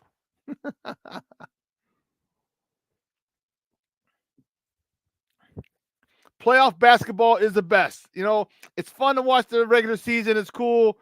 All right. You get these dunks. You got the wide open offenses up and down the court, racing, 3-point, pull up, 3-point here. NBA playoff basketball, there's nothing like it. Because of what I said. Because of the adjustments that are made from possession to possession. All right, you got me in the first quarter. All right, now we're going to do this. Oh, I got you in the second quarter. Now you do this. All right, I got to do something to counteract what you did. And you're going to do something to counteract what I did. Now here comes the third quarter. Who got the best? We just come out of halftime saying, here's what they're doing. Who can execute better? Here's where your players, and then who's that guy? Who's going to be that guy that says no matter what they do, it's not going to matter? Those are your superstars. No matter what you do, like they have to blitz you to get the ball away from you. Okay, no problem. I'll get the ball out of my hands. I come off a screen, get the ball right back. Boom. Now we're cooking. This is why playoff basketball is so fun. This is why it's so fun for me. It's just the chess match. And you can have a better team, but playoff basketball is not about better team. It's about two things. It's about the matchups and the coaching. And the superstars, I guess. So three things. Because if you have a superstar who you just can't do anything with, yeah, you're done. You're done. Which leads us to our Bulls. Sorry to bring it down. Which brings us to the Bulls, and that's the thing that bugs me. Like, we're screwed. Like, when are we going to be sitting there talking about the Bulls in the second round or even the Eastern Conference Finals? When? It's going to be a while. It's going to be a while. They were banking they were going to get Victor. Let me pronounce it right.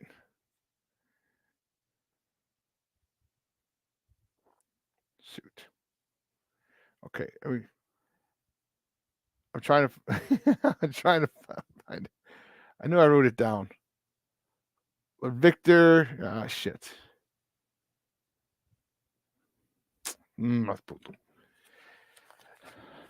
The French kid. The French kid. Alabama. Damn it. I knew I screwed it up. Here it is. Sorry. Wembanyama. Victor Wembanyama. My apologies, Victor.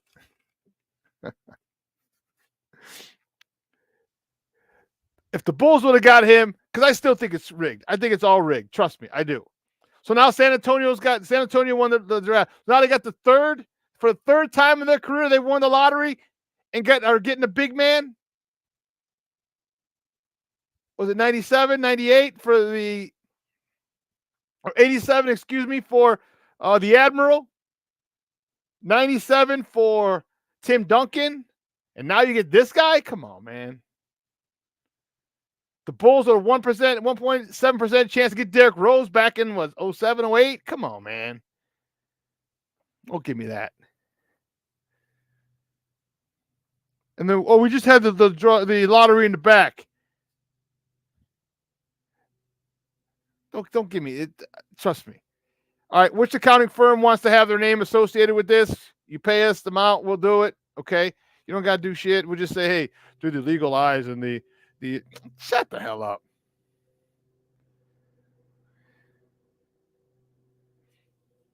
Crazy. But look at where we're at. Look at where the Bulls are at. We talked about it earlier. We have no picks in this year's draft. We were in the lottery. We had to be in the top 4 picks. Our pick, the draft pick in the trade with Orlando for Vooch was a top 4 protected, which means if we landed in the top 4, then the pick is ours. If we don't, then if we land outside the top 4, then the pick belongs to Orlando. So since we fell at number 11, we don't have a second-round pick this year. Our first-round pick. And we don't have a second-round pick. We traded that away as well. So we don't have a draft pick in this draft coming up at all. And we also traded the 24 and 25 second-round draft picks away. So we don't have a second-round pick in the next 3 drafts.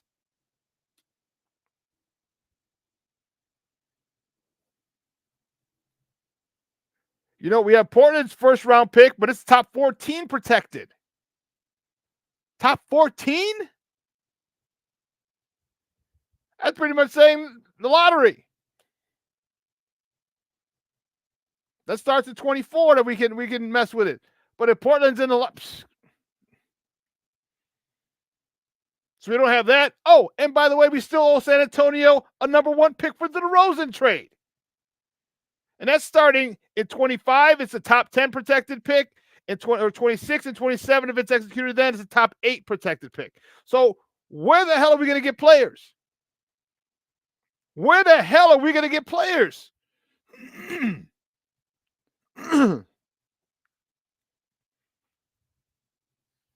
Where in God's name are we getting players? Because no draft picks this year. See, I don't trust them to go the Miami route and get a whole bunch of undrafted players, and I don't trust them at all. You don't have the organizational structure that the Miami Heat does. You don't have a tough, hard-nosed guy like Pat Riley. You don't have a world champion, a person who's excellent at evaluating talent like a Pat Riley.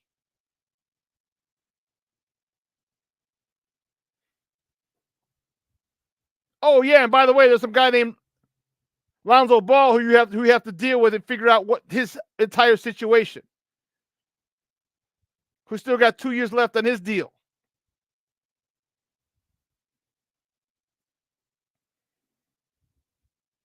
With Lonzo Ball, we're one of the best teams in the East. Without him, we see where we're at in the lottery. So now we can't go into this season expecting Lonzo to be back, because even if he does come back, there's no guarantee he's going to be the player he was before. So now you got to go look for a point guard. Can you get a point guard who plays defense, who can run the show, and who's a phenomenal three-point shooter? Can you find one of those? Can you find one who's still young? I mean, Lonzo's 23, 24 years old? Just about to hit his prime. Hasn't even hit his prime yet.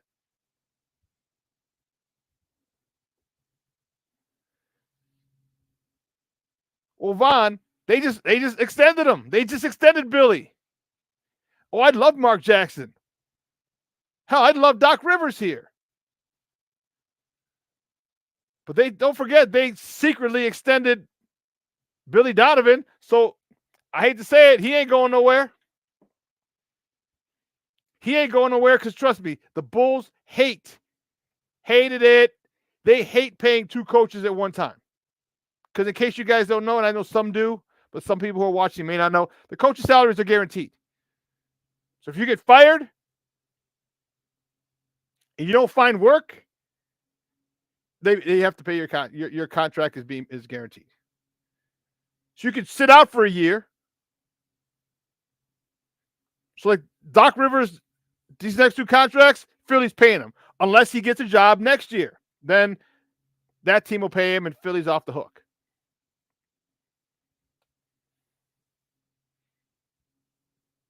So Billy Donovan's not going anywhere. But here's the thing. You have to look for work. So say now that Doc is fired, his last 2 years are paid. All right, he's guaranteed those. But he's got to actively look for work. All right, he's got to actively look for work. So if he goes on a couple of interviews and he can't just go and say, "Yeah, I'm not gonna look." I mean, he could.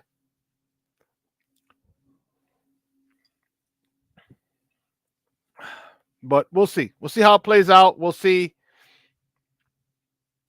We'll see. I like Billy as a coach too, but it's not Billy. It's the roster construction. I said earlier, if Max Strauss isn't on the Bulls list to call,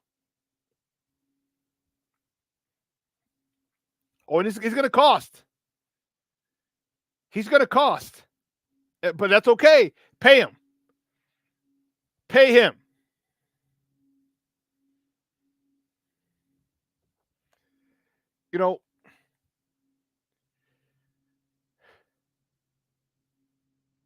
I think the best thing for them to do is, and people are talking and they're like, "Oh, trade DeMar, trade DeMar, trade DeMar." I agree. However, don't get me wrong, I love DeMar. I think he's the best guy on the team. But he's also, because he's probably the most valuable, which means you could trade him and get the most back for him. But I wouldn't trade him now. Unless you get a nice deal. Maybe a first or second, but I don't think you're getting a first for DeMar. Or a couple players. You trade DeMar toward the deadline. Or if a team who's trying to, you know what I mean? A team that thinks they're one superstar or one star player away. Because DeMar's game transfers. Doesn't matter where you go. Doesn't matter what offense you run. Doesn't matter. He's going to get to his spot, raise up, and hit that mid-range jumper. That's simple. Like clockwork. Like clockwork. So trade him, get the best you can for him. You got to re-sign Vooch, because if you don't re-sign Vooch, that Vooch trade that we talked about earlier could be one of the worst in Bulls history. After the fact. I mean, after it all pans out, it could be one of the worst in Bulls history. And at the time, it looked good. You're taking the big swing. You're getting an all-star center. You signed DeMar DeRozan. You get Lonzo Ball. Man, things are looking good. Last year, you had the number one record in the East up until damn near almost the all-star break. And we're like, uh-oh. I don't know about a world title, but we're going deep in the playoffs. And then we can adjust from there. What do we need? What do we need from here after we get knocked out in the second round or the Eastern Conference Finals? We get to that point last year. Now we're saying, okay, what do we need to add? What can we do to get us over the hump? We didn't get that far. We didn't get that far. Lonzo Ball got hurt. Our rec went right down the drain.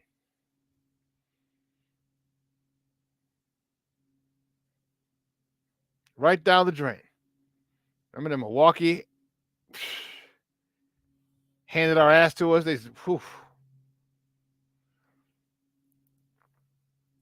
Leo, what's up, Papa? Good morning. Brandon Schutz, good morning, Papa. Vooch is too soft to play center. He doesn't attack on offense. His defense is bad, no effort. I agree with you to an extent.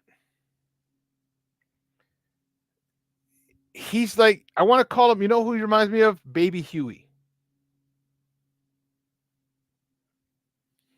No, Vaughn, I don't agree with that.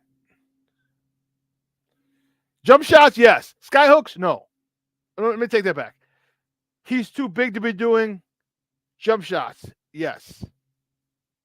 Skyhooks, no. I have no problem with skyhooks. I have no problem with him just tossing it over his head. You can't get it. There's a guy who made a pretty good living in the NBA doing sky hooks. Kareem Abdul-Jabbar was the league's leading scorer. History of the league's leading scorer for a long time. And that was basically his only shot was a sky hook. So I don't have a problem with him doing sky hooks. His little baby hooks, if you can't stop it, if it ain't broke, don't fix it. But we've seen Vooch get nasty. We've seen Vooch dunk on people. We've seen Vooch get physical. We've seen Vooch bully his way into and dunk on your head. We've seen that. We don't see it enough. We don't see it on a consistent basis. That's the issue. You got to haul off and slap him in the face or kick him in the nuts every game for him to play with a sense of attitude, with him to play with a sense of anger, a sense of urgency, with a sense of I'm freaking good. And he is. He's talented. But here, it's that mentality is not there. That mentality. Imagine him with Shaq's mentality.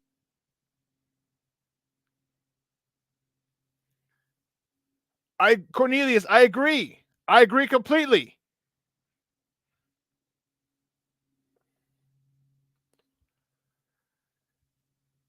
I agree. The offense should have run through him. You like eight more than Vooch, huh? You said Vooch is dominant in the post like a joke. Because he's here. It's here. It's here. We've seen him bully people. We've seen him dominate people in the paint. We've seen him get nasty in the paint. It's just not consistent. Then when he comes off of being his pissed offness, then he's back to humble skill guy. Let me do a little hook. Let me do a little 3-pointer. Let me do a turnaround fadeaway. Let me do all this. When his pissed offness wears off, that's where we go. That's what we get. And he's talented, but there's not that edge. Because if he played with that same edge, that Bobby Portis edge. Dude, Vooch is big. Vooch is strong. You see his lower body. You see his thighs. You see his calves. He's not easy to move. You can't manhandle Vooch. You can't. Now, if he channeled that the right way, I don't know. I don't know. I don't know.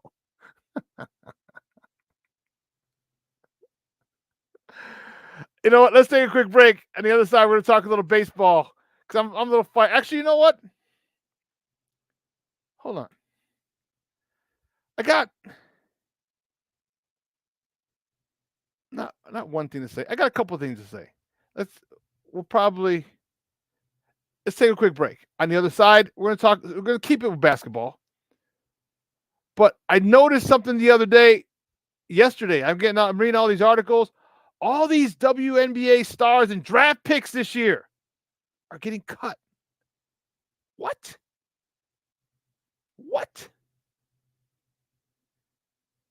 We're going to talk about that on the other side. So don't go anywhere. Keep it locked right here, Shawn and Maya in the morning on Sports Zone Chicago.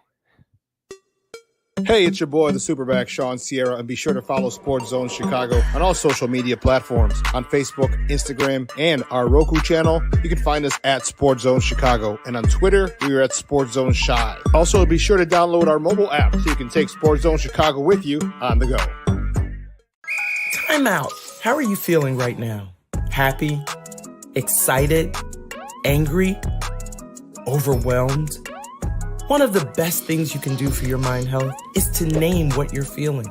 It can sharpen your awareness and help you talk about your feelings with someone you trust. Here are 3 questions to ask yourself. Where are your thoughts right now? In the past, the present, the future? Do you notice any sensations in your body? Is your heart beating fast? Is there a flutter in your stomach? Or are you fully relaxed? What do you need right now? Time with others? Time to yourself? Remember, there's power in this awareness. So find ways to identify what you're feeling today.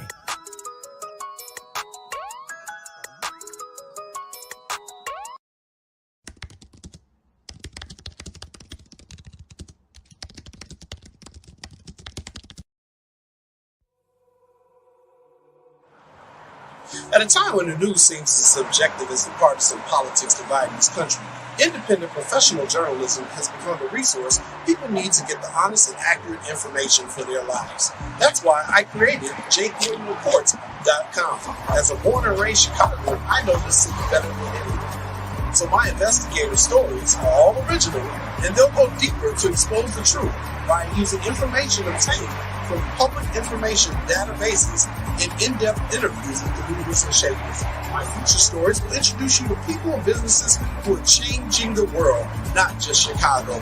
My missing person stories will spotlight those who you don't hear about in the mainstream media who are often overlooked. If you want to hear my personal views on things around the world, check out my blog site, which is based off of factual information and my life experiences. There's also past episodes of my weekly sports podcast show, What's Up Cuz, that I host with my real-life cousin, Lance Urban.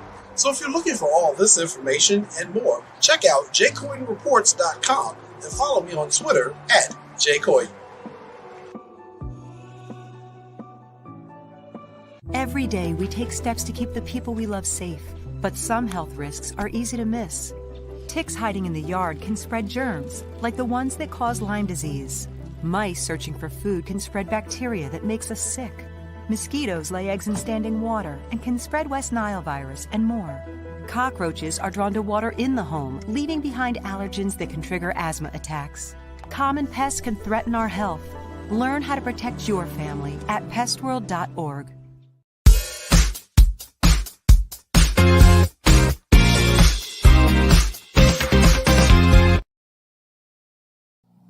Behind the back bounce pass to Wemby. Sizing up his defender, Dokosi. Tough fadeaway. Doesn't matter. Yeah, sure. Puts it on the deck, spinning, fading, and connecting. Look at that. Bring the double team. Oh my gosh. Oh my God. Curious to see how he deals with physicality with guys moving him. But again, you have that kind of length. The third was a nice counter. Wait a minute. Welcome back to Shawn and Maya in the morning on Sports Zone Chicago. Those clips are clips of the dude, Victor Wembanyama, a 19-year-old kid out of France. Dude, did you just see he had a one-footed three-point shot? Got fouled. Did you just see that? This is the kid that he's got the handles of a guard. Oh, and by the way, he's 7'4". Are you freaking kidding me? He's 7'4". I'm sorry. Well, it depends. Where you get? Some say 7'2", 7'3". I've heard 7'4" and 7'5". So he's at least 7'2". With the handles like that, the playmaking ability like that. So now you just got to get some weight in his ass. That's it. All right, and I'm not asking him.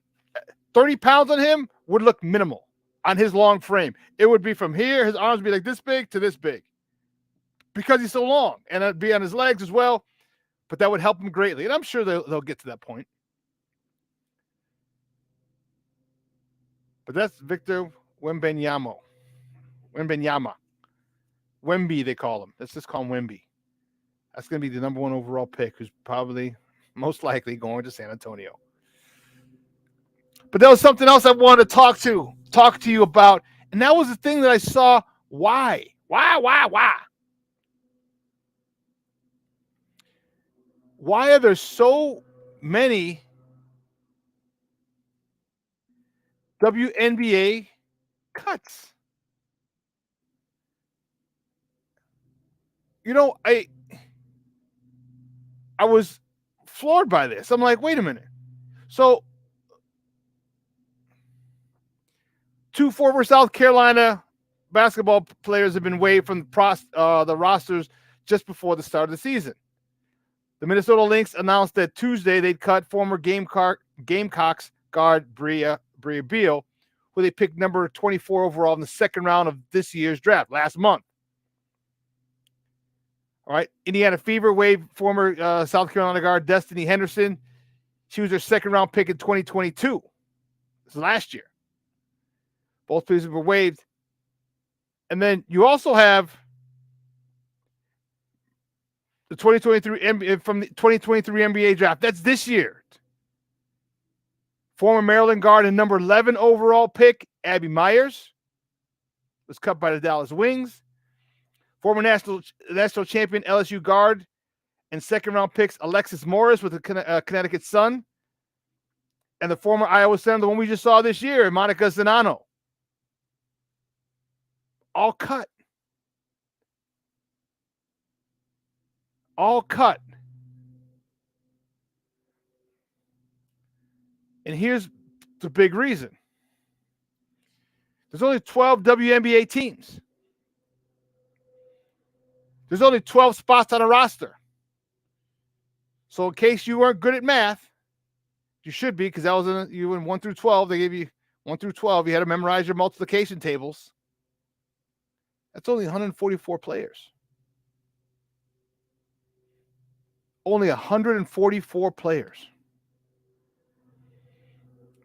So all you people who are,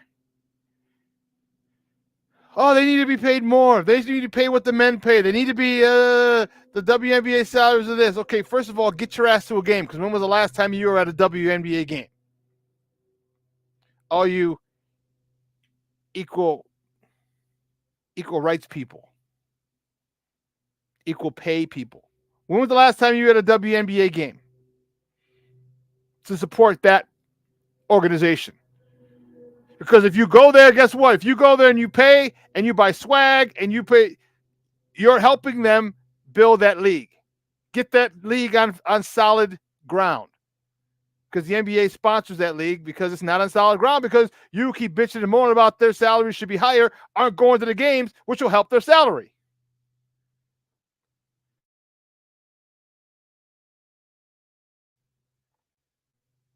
But there's only 12 teams. Only 144 people can play.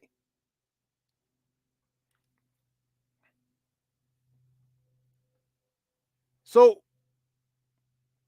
it's a shame, because you're looking at these girls like, wow, these girls are good, but there's no place for them to play. Now these girls are going to be forced to go overseas, and now you may have another situation. You're opening up, the more people you have go overseas,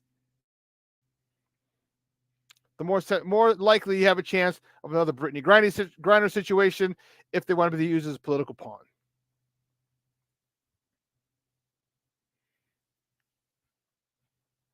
So I truly think that each team should have, there should be an expansion.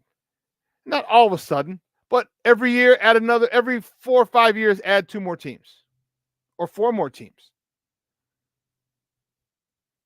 Okay. 4 more teams. 3 teams, whatever. Then in 10 years, it's another 6 teams. It's another 72 players. You know? And then don't forget, we're getting girls who are coming over from Europe as well. It's not a big influx, but still, they need exposure. They need places to play. They need roster spots. So hopefully, with this sponsoring by the NBA of the WNBA, women's sports this year got a lot of women's hoops, got a lot of publication, a lot of press, got a lot of hype. And hopefully that can translate into other cities having WNBA teams. Now, whether they're officially owned by that NBA team or they're independently owned, I don't care. I don't. We just need more WNBA teams. It's that simple. Because here's a stream of revenue, and there needs to be, I don't know what they're doing as far as getting girls there. Do you have like discounted tickets for high school kids, or you know what I mean? Like family packs? I need to know how they're marketing it. What are they doing to get people there? Are they out in the communities? Are they going to high schools? Are they going to, you know what I mean? You go to high schools, you get girls to the games. You get, you know what? Bring your team to the game. Get group rates for different schools and have them very affordable. Have new fundraisers for this. We can go to the Chicago Sky game. And how about this? At a game, have them meet some of the girls. Get down there pregame. All right, you meet the players. You get on the court. Get in the locker room. All this stuff, what you're doing is you're promoting, man, I can do this. I can do this. Get more support, which means more money, hopefully. My man Luis Mejia, what's up, Papa? Good morning. Rise and grind, baby. So, yeah, it's a shame with all these talented players that we saw in the last couple of years of the NCAA tournament. And a lot of these players who we watched no longer have a job, and they're going to be forced to go overseas. Believe you me, overseas they'll create teams, they'll make teams in a heartbeat. They'll get them there. They will not hesitate. So hopefully for the girls, they can be here. They can stay here. They can get a job here in the WNBA. We got to expand. We got to expand the league. We have to add more teams because the talent is here. Will the support be? And this is where the marketing teams come in. All right. Here's where the TV contract comes in. Here's where they just got a new TV deal.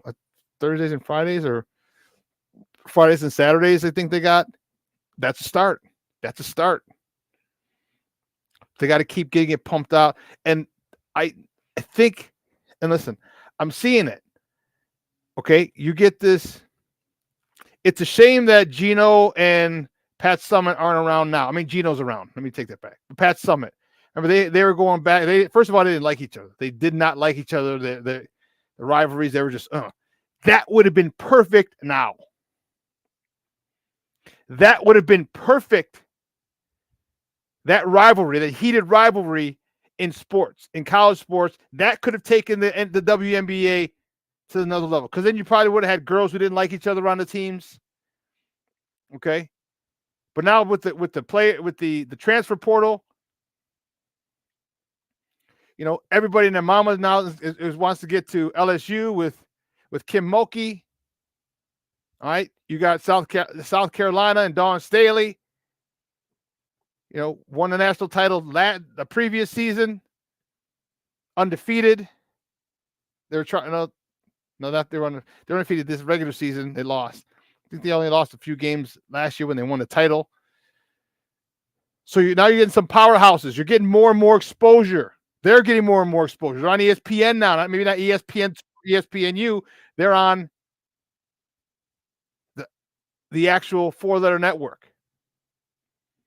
So we'll see. Hopefully that does them well, because I'd like to see more, because there's too many talented young ladies who are going to have to go overseas.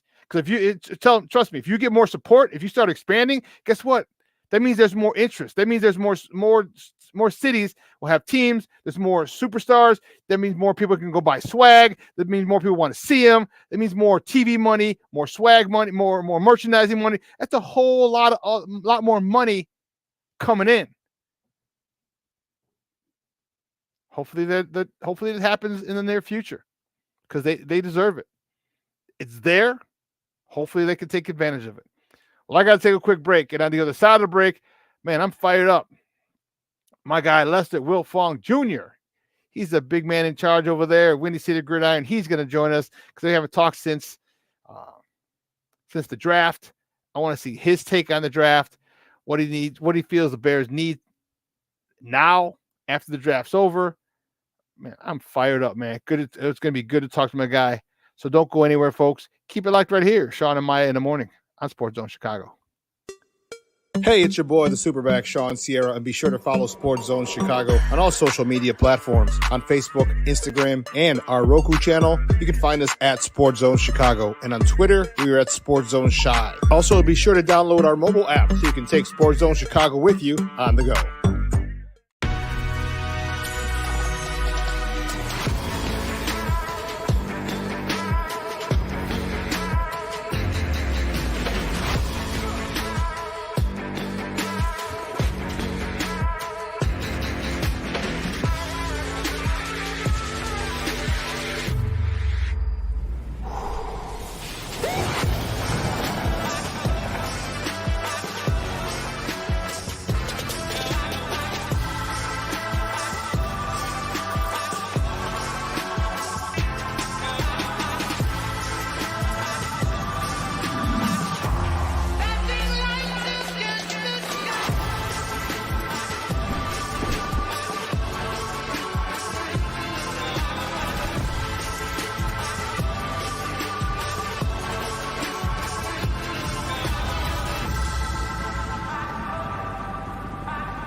Got it done here.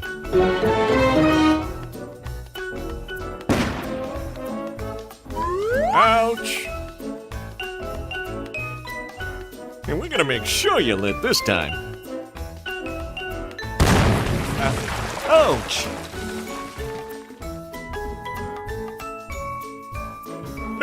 You're not gonna get me this time. Ow, Manny! Oops.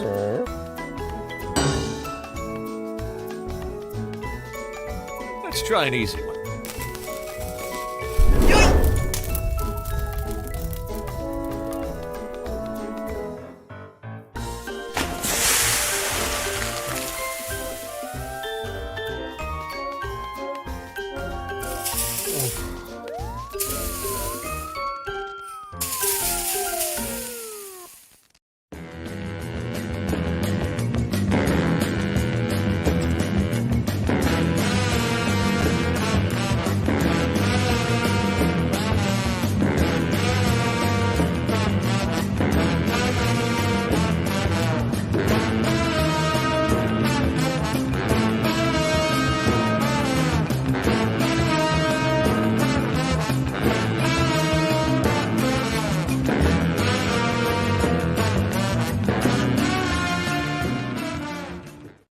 Welcome back to Shawn and Maya in the morning on Sports Zone Chicago. Those clips put together by my man Steve Weekly. Appreciate it, Papa. Man, that is Zach Pickens. Zach with a CC, 2 C's. That's an interesting spelling. And I like his attitude. I like his mindset. I like his motor. There's a lot I like about this kid, and I'm looking forward to him actually being a very big contributor in the next couple of seasons. All right. I think he's going to contribute this year, but I think as he gets more comfortable in the system, I think is going to be a pretty good defensive addition. I like it. My next guest, man, he's a good friend of the program, and I love having him on. We've been rocking together for a minute. He's a editor-in-chief, if I'm not mistaken, in the over at Windy City Gridiron. Head honcho in charge is what he should just be called, the man who runs it over there. You can find him on Twitter at Wiltfong Jr., Wiltfong Jr. Guys, just welcome back to Shawn and Maya, our guy Lester at Wiltfong Jr. Lester, what's up, Papa? Good morning. Doing good. How you doing, Shawn? I am wonderful, Papa. Wonderful. All right, the hair on my arm is about to stand up because we're talking Bears. We haven't spoken since the draft happened. Talk to me about how you're liking this draft. Talk to me about, was this the best that they were able to do? Because it probably couldn't fill all the holes, which we kind of realized. What grade would you finally give them from this draft, just by draft picks alone? Yeah, I mean, I'm not a big grade guy. I got to wait to see how they play on the field. But you know what? This is a nice draft class, man. I mean, they address a lot of needs in free agency. Mm-hmm. You know, they went into the draft with a couple pretty obvious needs there. Right tackle, defensive tackle.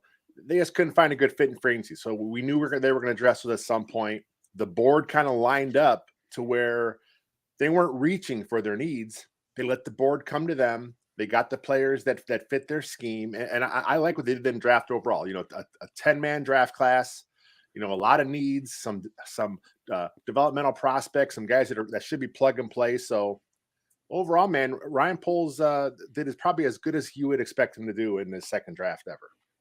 Talk to me about, you're an offensive lineman, you're a hog man. Talk to me about Darnell Wright. There was some concerns about him initially a couple of years ago when he had a couple of months off. He said he didn't come back in shape, and of course that always comes up. And but you saw, dude, he was going up against the premier pass rushers on the right side and the left side in the SEC, and he handled both of them. All the guys from Georgia, 2 years ago, he was on the left side. Last year, he was on the right side, and he was able to handle Will Anderson.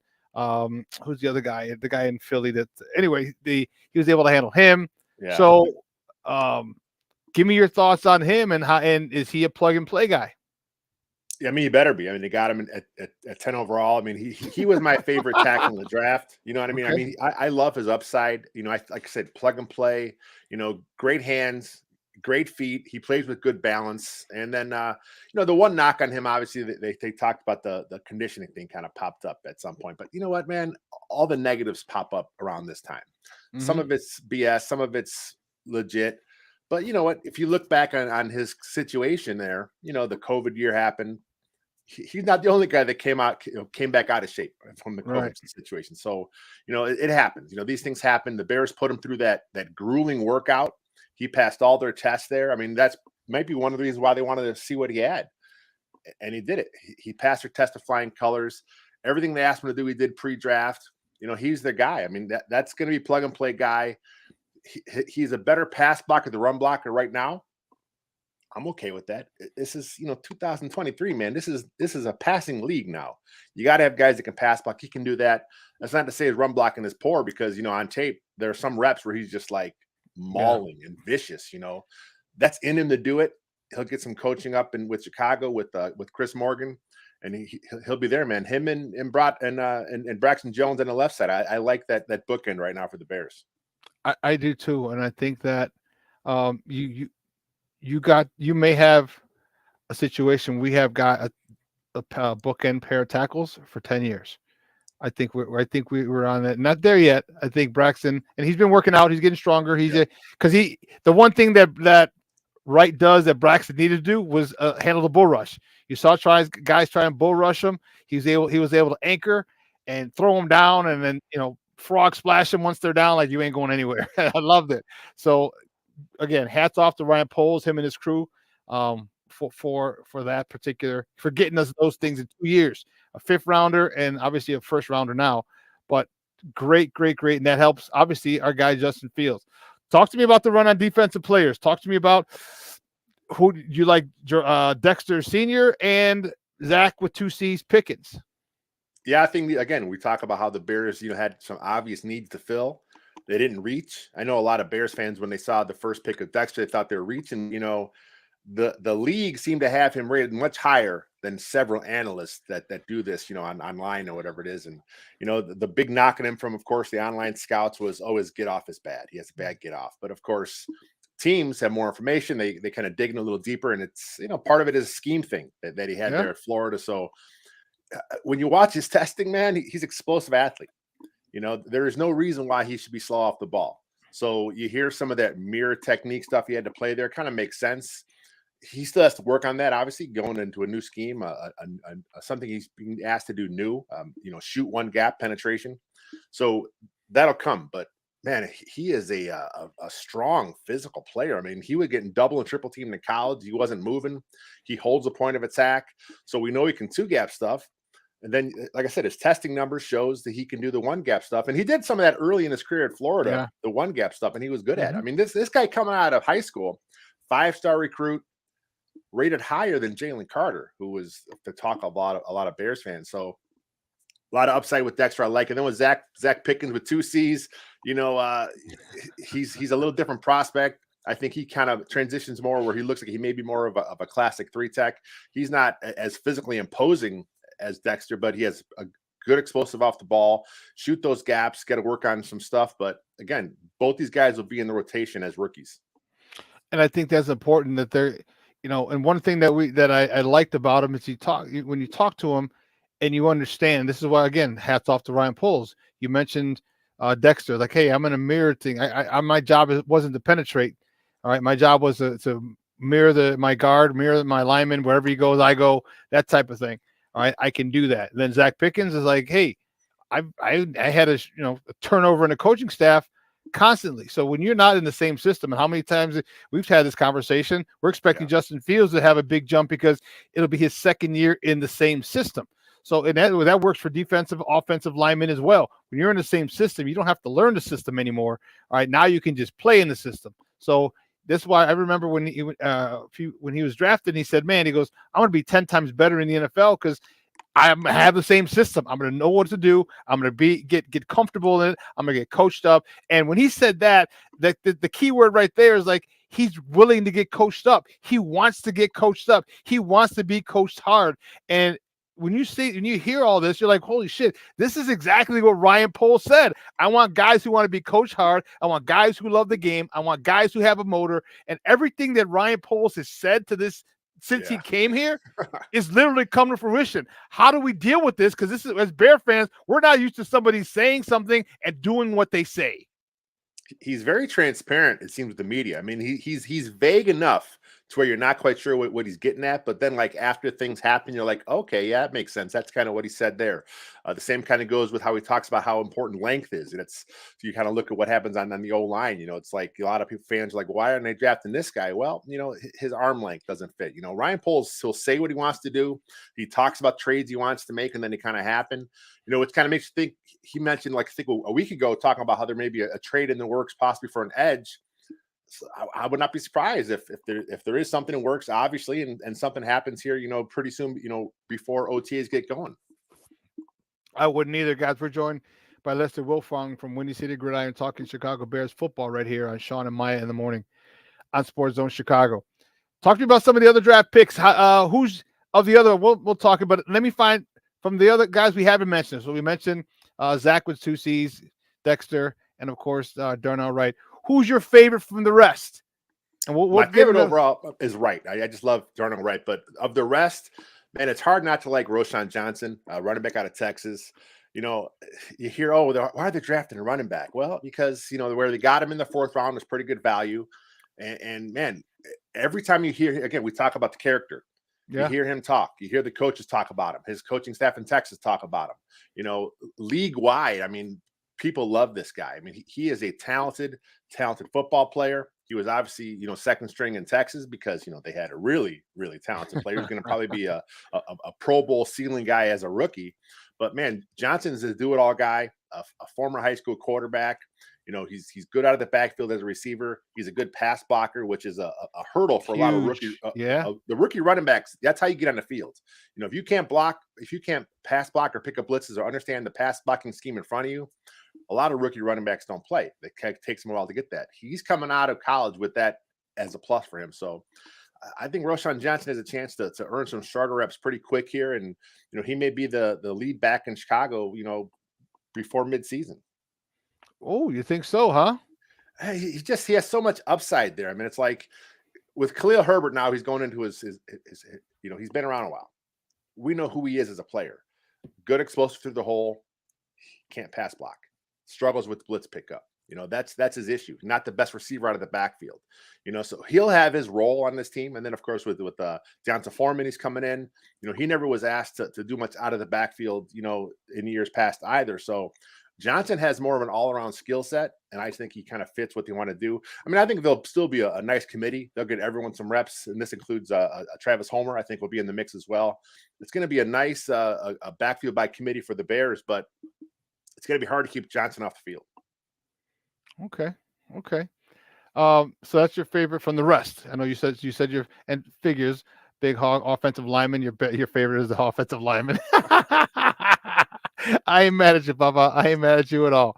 Talk to me about Scott though. This dude is a take the topper off the defense type of dude. Every single clip that we in his he's always running away from people. Yeah, he's always wide open. He's always 5 yards past somebody. Is this going to be like that in the NFL, or maybe not as much in the NFL? But are we going to see him on a consistent? Remember, Jordy Nelson was always behind us for like 6 years straight, 2 times a year. Like, how is this dude freaking wide open behind the defense every game against the Bears? Are we going to see something like this with Scott? I mean, it's possible. I mean, he did it in college. I mean, a real big play threat. You know, I forget the actual number, but, you know, all his touchdowns in Cincinnati, they were like, you know, 30, 40 yarders. I mean, he just was a big play threat. He touched the ball. A former high school running back, so he has good run after the catch ability. You know, he's going into a crowded receiver room for the Bears. Obviously, they did a lot of move there last year with Chase Claypool, DJ Moore. You know, Darnell Mooney should be back soon. They still have Bayless Jones, who's kind of more of a gimmick guy now. Maybe that kind of fits into his role. So they'll be able to bring Scott along slowly. But, man, you know, the big playability is there. The speed is there. You know, we talk about how the running back by committee is going to hitch in waves. same with receivers, man. You have at least, you have 5 guys. I mean, pretty much the whole receiving room now has top end speed. Bring them at you in waves, shoot them down the seam, stretch the defense, take the top off, help open up those things underneath for Cole Kmet and the running backs and stuff like that. So just a good problem for the Bears to have where they have an extra speed guy at receiver. Yeah, to me, that's going to be really, really exciting for Justin Fields. I mean, we shored up the offensive line. Signing Nasty Nate at right guard. Now you got your right tackle, who's another nasty dude. Your left guard is going to be nasty as well. I'm not sure how nasty Braxton Jones is, but damn, you got 3 nasty dudes on that offensive line. Dude, that, again, the hair on my arm is standing up because I played behind some nasty shit talking linemen, who like to run the ball. And it's going to help Justin be able to sit back there and pick people apart. And if people don't think that Justin's that dude, they haven't been watching, because some of it was dropped. Some of it was his own doing, holding on the ball too long. But, man, some of the throws that he just made were just unfreaking believable. And now to give that dude time, to give that dude a number 1 receiver, to give that dude a legit speed burner, to give that dude a legit number 2 in Claypool, it looks like it's going to be a good season for Justin Fields. How big of a step do you think Justin Fields takes this year? Will he be in the MVP conversation? Not necessarily win it, but will he be in that conversation in your opinion? It depends on the Bears' record. I mean, Justin Fields got a couple MVP votes last year. I mean, they were like fifth, sixth place votes, but league wide, people see him. They're like, man, this guy is doing so much stuff last year with no talent around him. He's going into year 2. The O-line has been revamped. The receiving core is better. The running back room is better. So, he should take a nice jump in play. The running stuff will be there for him. Whether the Bears call designed quarterback runs or not, his escapability, his ability to get down the field, and escape pressure and make plays with his feet is going to always be there for him. So we'll see how he does in the passing game. I mean, that was obviously the question, but we see him do it. I mean, when he's had time, when he's had guys make plays for him, we've seen him make plays. We've seen him do it as a rookie. We see him do it at Ohio State. I mean, he's a passer. I mean, he's a passer first. He's a runner second. That's what he wants to be. Thank you. It just didn't work out last season for him. I mean, the Luke Getsy kind of called plays because that's how he had to call plays. And we saw a stretch there, man. Justin Fields was probably the most electrifying player in the entire National Football League. He was the lead highlight package on ESPN all the time. The Bears had like a stretch there where they're like the top scoring offense in the NFL. And this is with, Justin Fields and who else? I mean, from a national standpoint, they don't know who the hell the Bears receivers were.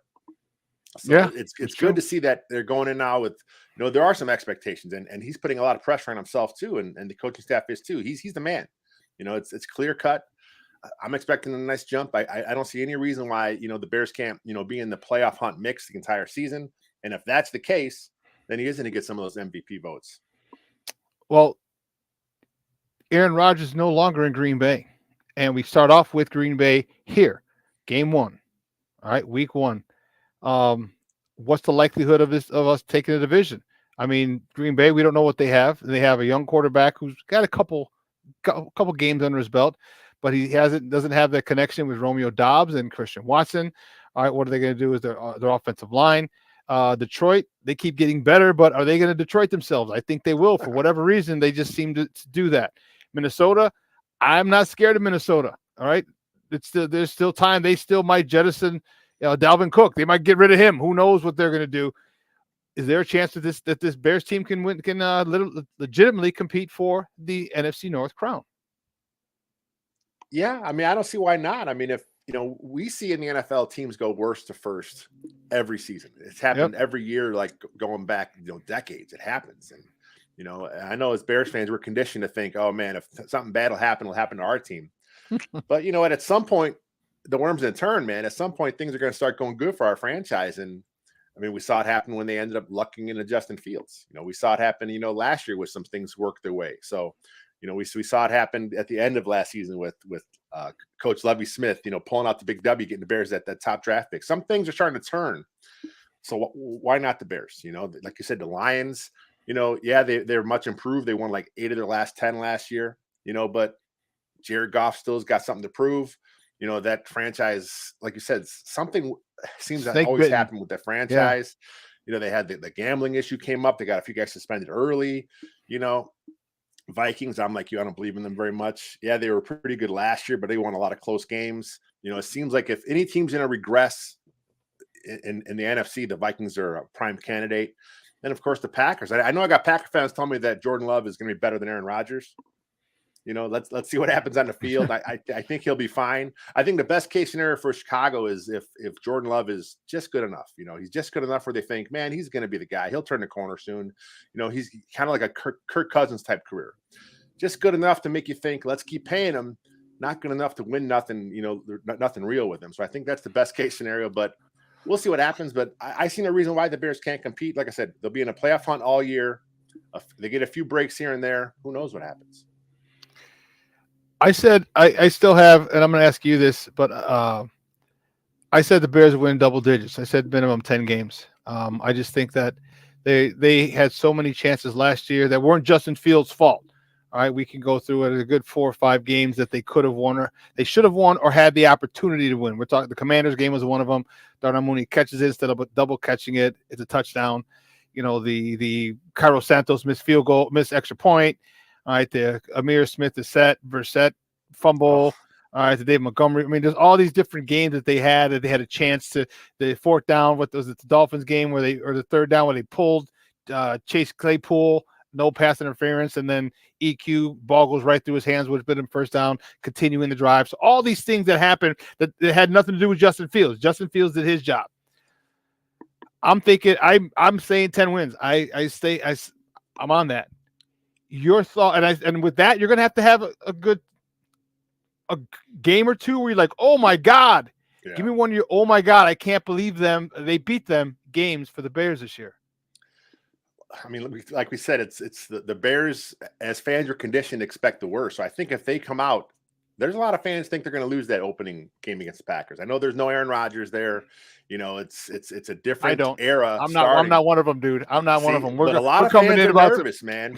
A lot of fans are scared about that game. So I think if the Bears come out week 1, they make a statement, they pull out a win there, they put Jordan Love in his place, they put the Packers in their place. I think if that happens, man, forget about it. Bears fans are going to be all in now, and they're going to be fired up and ready to push this franchise to the moon.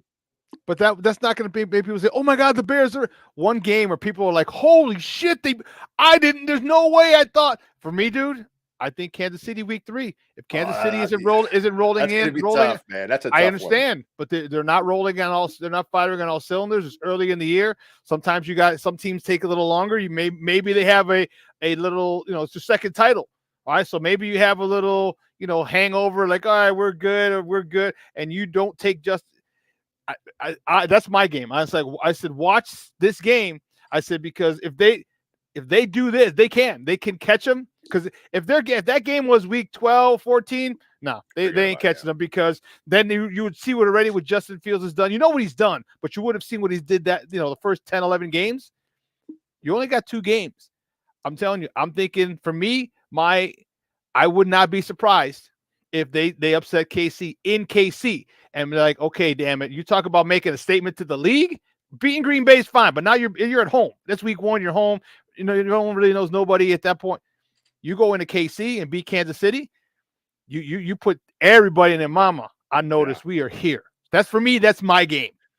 That's a good ass team, man. The Chiefs are it really is. Good. They are. We got the best quarterback in the game today. The Bears defense, while they made a lot of improvements, we still got. If that happens, I'm with you. If that happens, forget about it. Then everyone's going to talk Bears Super Bowl, but let's wait and see what happens there. But yeah, I'm kind of with you guys though. Like, we had a prediction article a couple of days ago, and I had them at 10 wins, man. It's like you go through the schedule, and you're like, I can make an argument for at least 12, but I'm trying to be conservative. I'm going to go 10 wins. I'm going to go 10 wins. I reserve the right to change my mind based on what happens in the offseason. Some other teams do stuff. We'll see. Right. Of course, this is best case scenario, but man, if Justin Fields plays like we all believe he will, why can't the Bears do that? Look at my guy Hassem. He said, I see the Bears going 13-4. I was like, what? I'm like, I wouldn't go that far. I'm like, but okay. And then you're saying and sometimes I'm looking at I'm trying not to be a homer. I'm like, but I'm looking at legitimately, okay, they're better here. They're better here. They're better here. They're better here. Their coaching staff, the coaching is better. The environment, the atmosphere is better. The culture, that's what I'm looking for. That's better. Like, and it's tough to, and I don't want to seem like I'm a homer, but we understand how, especially if you played on a championship team at any level, you understand how championship teams are built. And a championship team is being forged here with the culture being set last year, with the addition of the players this year, with the coach and his expectations, the general manager and his expectations. There's a lot being built here that is just, to me, is like, wow, this is the way you build an organization that sustains success throughout years, not a one and done. Yeah. This is a team that for the next 5 to 10 years, you're like, okay, I want us to get to the point. I think what he's doing, we're going to get to the point where, like, okay, how far are we going to go into the playoffs? Not if we get to the playoffs. It's going to be how far. Yeah, this year we're not doing too good. We'll probably get knocked out in the NFC Championship game or the second round. That's where I want us to get to. And there's some good teams in the NFC. Don't get me wrong, but I think this team here is going to be one of them. Talk to me about the defense, though. They signed a lot of defensive backs. Give me your thoughts on the Tyreek, the kid from the University, Stevenson from Miami. I mean, we talk about plug and play with Wright. I mean, I think Stevenson has a great chance to start at outside corner. That will let Kyler Gordon kind of fill the nickel role. I didn't know much about Stevenson come out of the draft. I didn't think the Bears were going to go corner early, so I didn't do too much film work looking at guys like this. I was really hardcore looking at linemen. I thought they're going to really address the trenches. But the fact that they got Stevenson there, I went back and watched his film. He's legit, man. He's real deal, and I see him starting. I see him winning that job. Kendall Vildor kind of sliding into a reserve role. Kyler Gordon sliding into the role at slot corner. Jalen Johnson on the other side. Your safeties are already Pro Bowl caliber, so the back end is legit. I mean, that's a pretty good back end. If Stevenson, he's gonna have growing pains, man. All rookie corners struggle. Yep. It's gonna happen. But you watch his film, he has the instincts. He's physical, which is what Coach Flus wants out of his secondary. I like it. I think it's a good pick. And then you look at the rest of the moves they made in free agency. They added some linebackers. The front seven we talked about. They still need an edge. They need that speed off the edge. They need someone that you can put in a pass rush situation where this guy is going to get pressure. We know he's the guy. He's going to get his pressure. Bears don't have that now. They got some guys that they may get it up the middle, but we're still trying to find that off the edge pressure. So someone's coming. There's no way Ryan Poles looks at this roster and says, "Yeah, we're good." He'll get a vet. He'll make a trade. They'll add someone to the mix. And then, of course, we had Dominique Robinson a year ago. Good speed off the edge. He's still new to the position fairly. Let's see how he develops in year 2. I'm not saying he's going to have a huge breakout season. But you're not putting a gold jacket on him yet. Let him see. He may have enough now in year 2 in a Bears weight room conditioning program. He's now a full-fledged defensive lineman. Let's see what he does in year 2. I think he has some good upside there with him, but we still need an edge. That has to happen at some point. So who do you think? And that was going to be my very next question. So there's been a lot of rumors. We're talking about Ngakoue from Indy. Yeah. You got the kid Williams from the Jets. You're talking about Jones from the Chiefs. You're talking. What do you think? Give me your thought on who you think the Bears might get, or who you would like the Bears to get. Yeah, I would like him to get Justin Houston. He's kind of looking for a team, but at his age, I think he's 34, 35. He still gets after the passer. I mean, he's still one of the best pass rushers in the game, but he's probably looking for a contender. So unless the Bears really sell him that they're a contender this year, then he may go elsewhere. But I think it's going to be the guy from the Colts, Ngakoue. I think he kind of makes the most sense from a scheme standpoint, from a personnel standpoint. I think he makes sense there. But yeah, like you said, there's still some teams though. I mean, the Jets are pretty loaded at defensive end. Maybe there's a trade coming with someone. I'm not sure if it's going to be Williams, but they got a couple edges there that, they like, but they've been drafting a lot, so you got to look around. I don't think Washington's going to move Young. I just can't see that happening. Plus, he's coming off the bad injury. If a guy like him is going to be moved, for them, they'll do it closer to the trade deadline. They'll want to showcase him a little bit, let the league see, hey, he's back. He's healthy. Otherwise, they're not going to get what they're looking for because he's a first round draft pick. They want something high in return. So, but there's got to be something, man. And then you look over the free agent list. I mean, there's not a lot of flashy players, but there's a few vets in there. You're like, okay, yeah, this guy could help the Bears. All they need is a pass rush specialist. They need someone who can come in, like I said, and they know it's third down, it's 3rd and 10. Go hunt quarterbacks. They need a guy like that, and they can find a couple guys like that. A couple mercenaries come in and do that job for them. Bears have a lot of draft capital. Yeah. Okay. They have a lot of draft capital, which I love.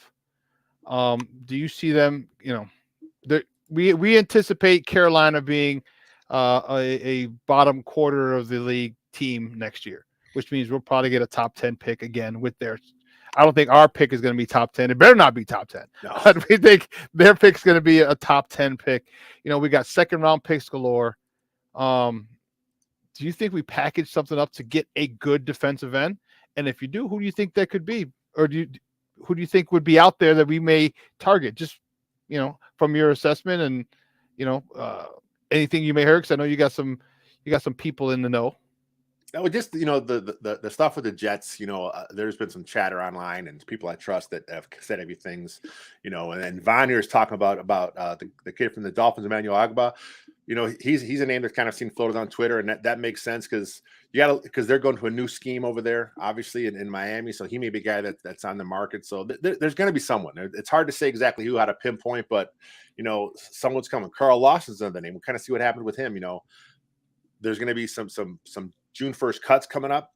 Some teams are going to let some guys go. There'll be like another mini wave of free agency here coming up, and the Bears are going to be on that because I don't see them trading any of their first round picks next. At least I hope they don't. I hope they don't trade those first round picks. Mm-hmm. I think if the Bears can't get a good value edge this offseason, I think the smartest thing for them to do, and what Ryan Poles seems like he understands the long-term build, hold on to those picks. Draft your edge next year, which is I talked to our guy Jacob. He said, man, it's a big edge class next year. And this is what GMs do, man. I mean, they don't just draft for this year, but they have their board set, way in advance. He knows what's coming up, so he may hold on to those picks and just get his guy next year. Dude, that's funny you said that. Dude, great minds think alike. Because my next question for you, and we're joined by Lester Wilfong Jr. from Windy City Gridiron talking Bears football on Shawn and Maya in the morning on Sports Zone Chicago. I said, if they don't get their guy, all right, or maybe Jalen Carter was some guy they wanted, or maybe Will Anderson, these, the top of the draft class this year, then you go build that defensive line with good to great players, not generational talent, good to great players, rotational guys, and then you go next year and you get that guy. That Carolina pick's going to be pretty high. We could even package one of our picks. I'm like, what do you think the likelihood of us trading, say, doing exactly what Houston did? Say we go 3-4 and get the top edge rusher and either Jackson Smith-Njigba or the second best top edge rusher, and all of a sudden now it's a whole different story when you got 2 mercenaries who are going after the quarterback who first round picks. Yeah, it just seems like that's Ryan Poles' MO. I mean, he hasn't really decided to go too crazy in free agency, or I mean, the Chase Claypool trade didn't. At the time you're like, oh, it's a nice deal. You look back on the value of it. Man, it ended up being a 32nd pick overall. So of course, a lot of fans are upset. But I mean, we'll have to kind of wait and see how Poles does it. I mean, I just think he's going to kind of sit pat. Let the board come to him. I just don't think he's gonna panic because he sees a long term here. He understands it's not a 1-year fix or a 2-year fix. He tore this roster down to the bones last year. I mean, that was a terrible roster. So going into this offseason, he had holes everywhere. Like I talked about it on a few other things like pre-draft. There's nothing he could have drafted that wouldn't fill a need, right? No matter the position. There's people, there's spots, holes all over the roster. The depth was lacking in a lot of places, so he's done a lot to improve it. But he knows it's not ready to be. I don't think he thinks they're winning a championship this season, so he still sees it as maybe another year down the road. So I don't think he'll give away his picks that he worked so hard to recoup. And now those 2 first-round picks, maybe next year, offseason it changes. Maybe the Bears do win 10 games this year, and he says, "Man, we are on the cusp. Let's go all in. We need this piece of alone, and let's do it for this." Yep. one more question before we go, Lester. And I love, man, me and you could talk football shit all day, bro. I wanted to know about the coordinators. Okay. To start with the offensive coordinator first. How good of a year does Getsy have to have? How good? Because now everyone's talking about, okay, it's Justin Fields. Justin Fields got all his weapons. Justin Fields got this. He got that. He got Chase. He's got DJ. He's got a new tight end. And Cole Kmet had took a step last year. You got to take another step. You got Tunyon.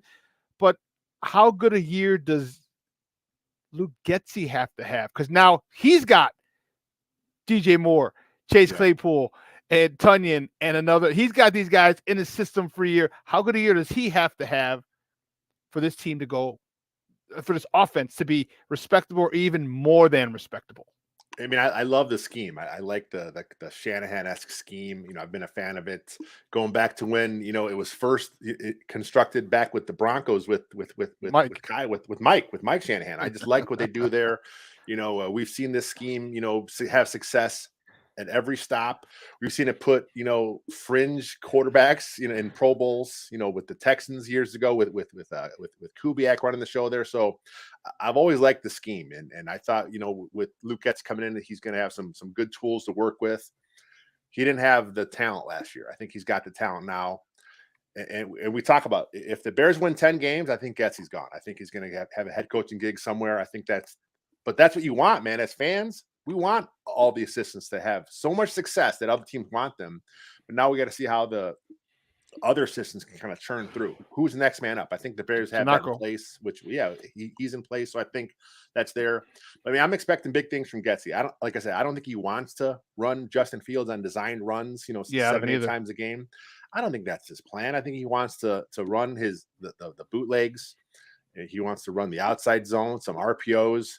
He wants to give Justin Fields the option to run if it's there, but I don't think anyone – I know that's how the league is kind of going towards athletic quarterbacks, but you'd rather have those guys get their yards on their own on a play breakdown than always have to call them a designed run. I think the Bears are in a place now with a better O-line, better backfield, better weapons, where now they can kind of scale back some of those actual called runs and just let Justin Fields be a quarterback.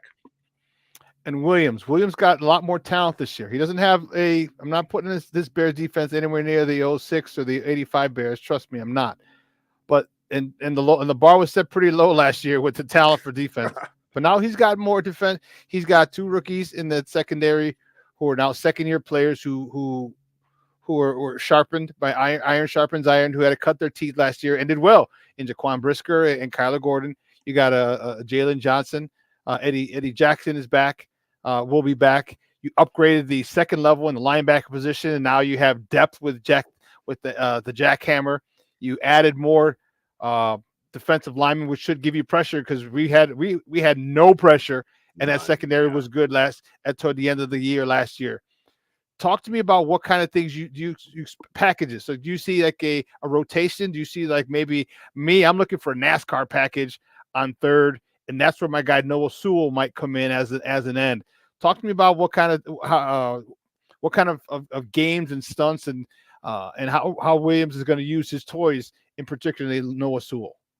Yeah, I like Sewell. I think Sewell's another guy that played a few different schemes at Oregon, but we did see them rush him off the edge on occasion. We also saw him blitz quite a bit, so if the Bears can kind of get some pass rush at him, that's great for them. I would love the idea of a NASCAR package, but you got to have the speed to do that. I'm not sure the Bears have a couple guys they trust for that, but they're going to play games. I mean, Alan Williams is who he is. I mean, I think the jury's out on him as a play caller. He had a little bit of success with the Vikings years back, but it wasn't like, to the point where, he's like a defensive guru, but working with Coach Flus, really honing his understanding of the defense. I mean, that's a well-oiled defensive unit. I mean, these guys have all been together for a long time. They were all with the Colts together. They understand the scheme. It's Tampa 2-esque. It's not the same thing Lovey ran, but it's a lot of the concepts are the same. So he has his middle linebacker in Edmonds, 6'4", big, tall, rangy guy. He has his weak side guy that can just go, attack the ball in TJ Edwards. So he's got horses now that he can run some more stuff he wants to run.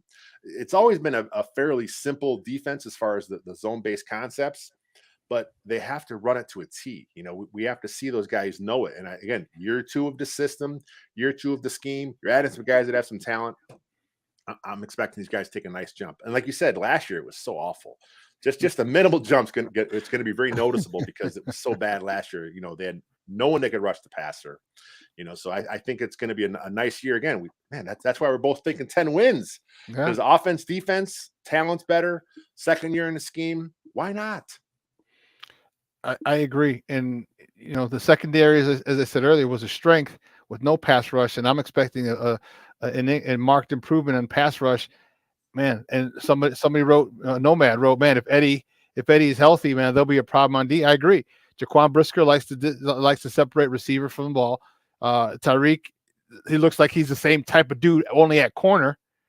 We see and we saw a lot of pass breakups last year at the end of the season because they were starting to get their footing. As the end of the year, they weren't really rookies anymore. They started to get a feel for the NFL, and I'm really looking forward to his defense. And what that does is, man, that's short fields, no pun intended, for Justin Fields.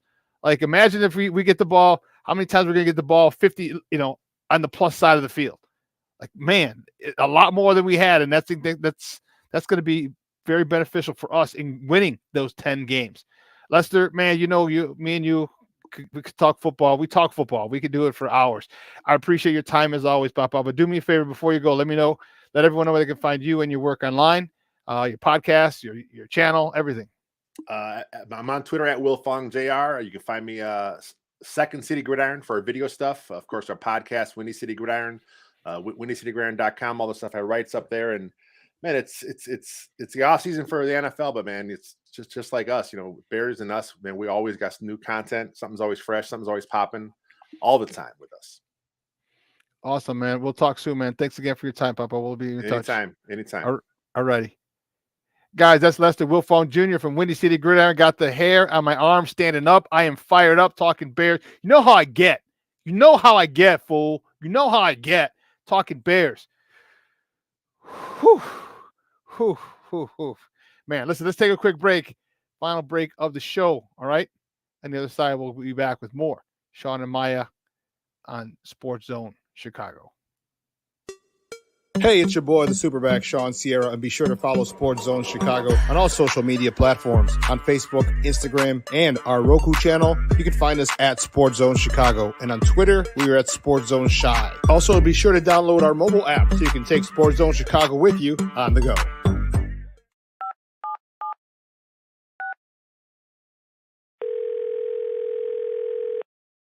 Yeah, hello. I'm really not sure if this is what you all do, but I really don't have anywhere else to turn. Hi. I don't even know why I'm calling right now. I'm sorry. My thoughts are going a mile a minute. My kids are out of state. My buddies from the Army are all gone now. I'm really alone. I left the service last year. My mom just passed away a few months ago. I miss so much time with her.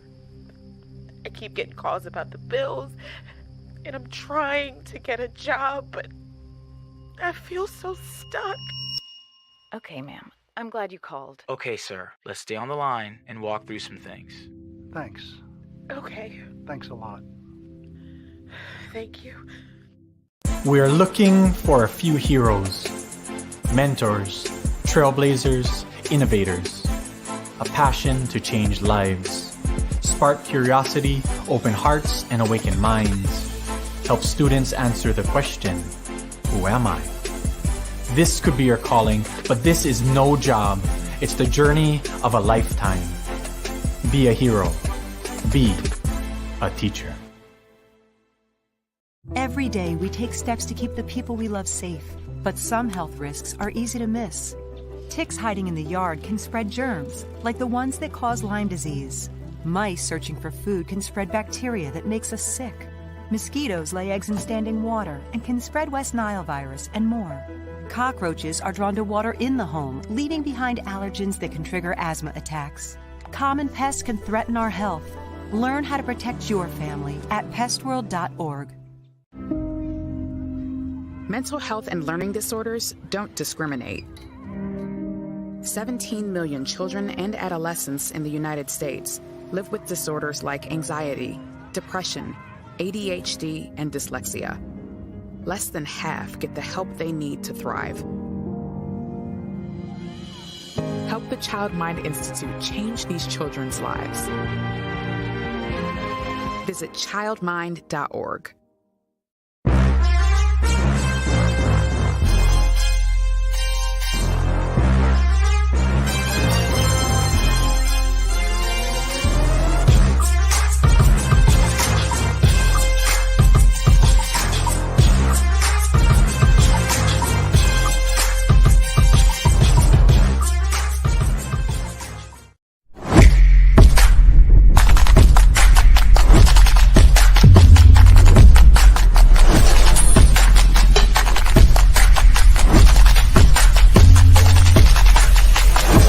Up Gavin Sheets. Sheets takes it out on the 1-1. He was mad. It is gone. Bring them all home. Fifth home run of the year. He's driven in 15, and the Sox are having a big inning. A big 4-run lead. Robert, 3-1. Hammered deep to left for a home run. Luis has now homered in 4 straight games. And just like that, Robert has joined the hit parade tonight. Welcome back to Shawn and Maya in the morning on Sports Zone Chicago. Those clips courtesy of NBC Sports Chicago. Those were the good guys. And you know what? I love it. Whew. The big boys. Yeah, if you heard Gavin Sheets was mad, he was pissed about a call that was a strike. You know, he's left-handed. So that what the ump was doing yesterday, for all my baseball people, he was widening the strike zone. So on the outside corner, just off the edge of the plate. All right, so it'd be almost by the right-handed batter's box. He was calling, the ump was giving the pitchers that strike. It was a little outside off the plate, and he was giving people that strike. He gave it to everybody. White Sox got, but Gavin didn't like it. So he looked back at him. It was a little pissy. The next one, whoop. Yeah. And you saw the thing about Gavin that I like, when he gets it, he gets it. There's no, is that going to be out? Let's go back. No. Those are no doubters. And I love having him in the lineup. And this is what's so frustrating about my White Sox is that you see all the talent that they have. Luis Robert, his 4th game in a row, he hit a home run. He could go for the record today. I think tie the record for 5 home runs, 5 straight games with a homer. Now you see why I get frustrated as a Sox fan. All right. We just got done with Lester Wilfong Jr. talking Bears, and I'm excited. You know, I'm excited to see the development. You know, it's just so reminiscent of different stops in my football career, whether it's playing or coaching. And again, I see a championship team being built. I see a championship culture being fortified. There was a rumor, not a rumor. People were talking. So I don't know. I meant to ask Lester if you saw this, but there was a they do 1920 football drive. All right, on ChicagoBears.com, their network, and they show behind the scenes. So obviously now they're showing all the stuff behind the scenes from the draft this year, and it seemed like Darnell Wright was their dude from Jump Street. Which I think is cool. All right, you got the guy you wanted, and I think it's a testament to them to get the guy that they wanted. It's gonna be cool, man. It's gonna be fun. Oh, okay, cool. Nomad Live with Greg Braggs tomorrow at 8. Okay, cool, Papa. Cool. I'm anxious to see how these guys mini camp, training camp, preseason, regular season. It's gonna be fun. And I'm telling you, don't be surprised. I'm telling you, don't be surprised if the Bears upset the Kansas City Chiefs in week 3. Don't be. What's tomorrow? Thursday? You know what, Nomad? Yeah, I can do that. I don't have anything as of right now. Thursday. Hit me up. We'll go over we'll go through it. We'll go through the details. But yeah, sounds good, Papa. Brandon Schutz, good morning, Papa. How are you? Thanks for hopping on. Just talking to little Bears, man. Just wrapping up. We had Lester Wiltfong Jr. from Windy City Gridiron, and one of the guys, a couple of guys that I'm anxious to see. Like we remember, they still had a signing, a sneaky signing that went under the radar. No one's thought of anything of the signing. Terrell Lewis, the kid from Alabama a couple of years ago, who was injured, and that was one of the reasons that delayed his progress. So when I say NASCAR package, these are the type, like I see Noah Sewell, then you can put Terrell Lewis on the other side, and then you get some guys in the middle, and maybe Travis Bell could be one of those dudes. All right, if he makes a squad, maybe Travis Bell. All right, Travis Bell is one of those guys who's got phenomenal get off.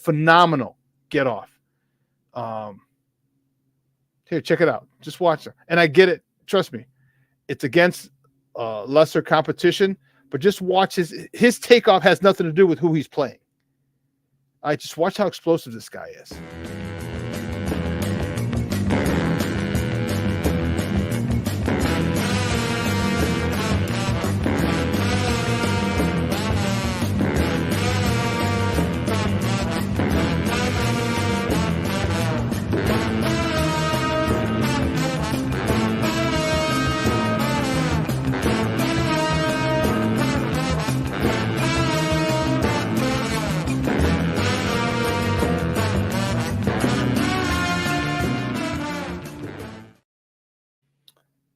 Takeoff is what I'm looking at. The takeoff. And trust me, I get it. There's going to be the linemen that he's going to be facing are going to be better than the linemen he faced there. But that get off is what does it for me. That get off is, so when I'm talking NASCAR package, I need guys who are fast. I need guys who can go. And if this guy has a great jump, has a great get off, and he can collapse the pocket from the inside, and then you got guys on the outside who are quick, who can bend, who are that's a great thing. Which is, again, remember the Giants did it back in 16? I want to say 2016 in the Patriots. All right, they had the 4 defensive ends. You can get a little funky with it. All right, this is the time. This is the fun time. As I said, and that's why I asked Lester the question. Like I'm looking at as Luke Getsy. All right, I'm looking at all kinds of ways to be successful, obviously, to get yards, but I'm looking at ways to have fun. Okay, my whole thought, I mentioned it to you before. This guy right here. All right, you check him in, register him as eligible. All right. And then he comes in. This guy, Gabe Hewitt, undrafted free agent from Pittsburgh. This guy is nasty. You go 22 personnel. I'd say 23 personnel, but he's not a tight end. 22 personnel, 3rd and 2, 3rd and 1, a long 1, a short 2. Okay, and put him in motion. And him and Gabe Hoy kick out either wham block a defensive tackle or kick out a defensive end. Kari Blasingame up in the hole. Roshan Johnson behind him. Like stuff like that. All right, then Gabe Huey, do it a couple times to the right, to the left. Then have maybe Gabe Huey slip out in the flat, catch a pass. Things like that. Have fun with your talent. Max and Matt Nagy had the idea of having fun. Okay, but you also have to have the basics down too. All right, you got to have the basics down because once everyone learns about your fun games, well, yeah, and they realize that your fundamentals, the basics aren't down, they're not going to worry about your games. Okay, but if you get the fundamentals down, because now you have to wonder, are they going to crack me in the mouth? Am I going to get ear hold?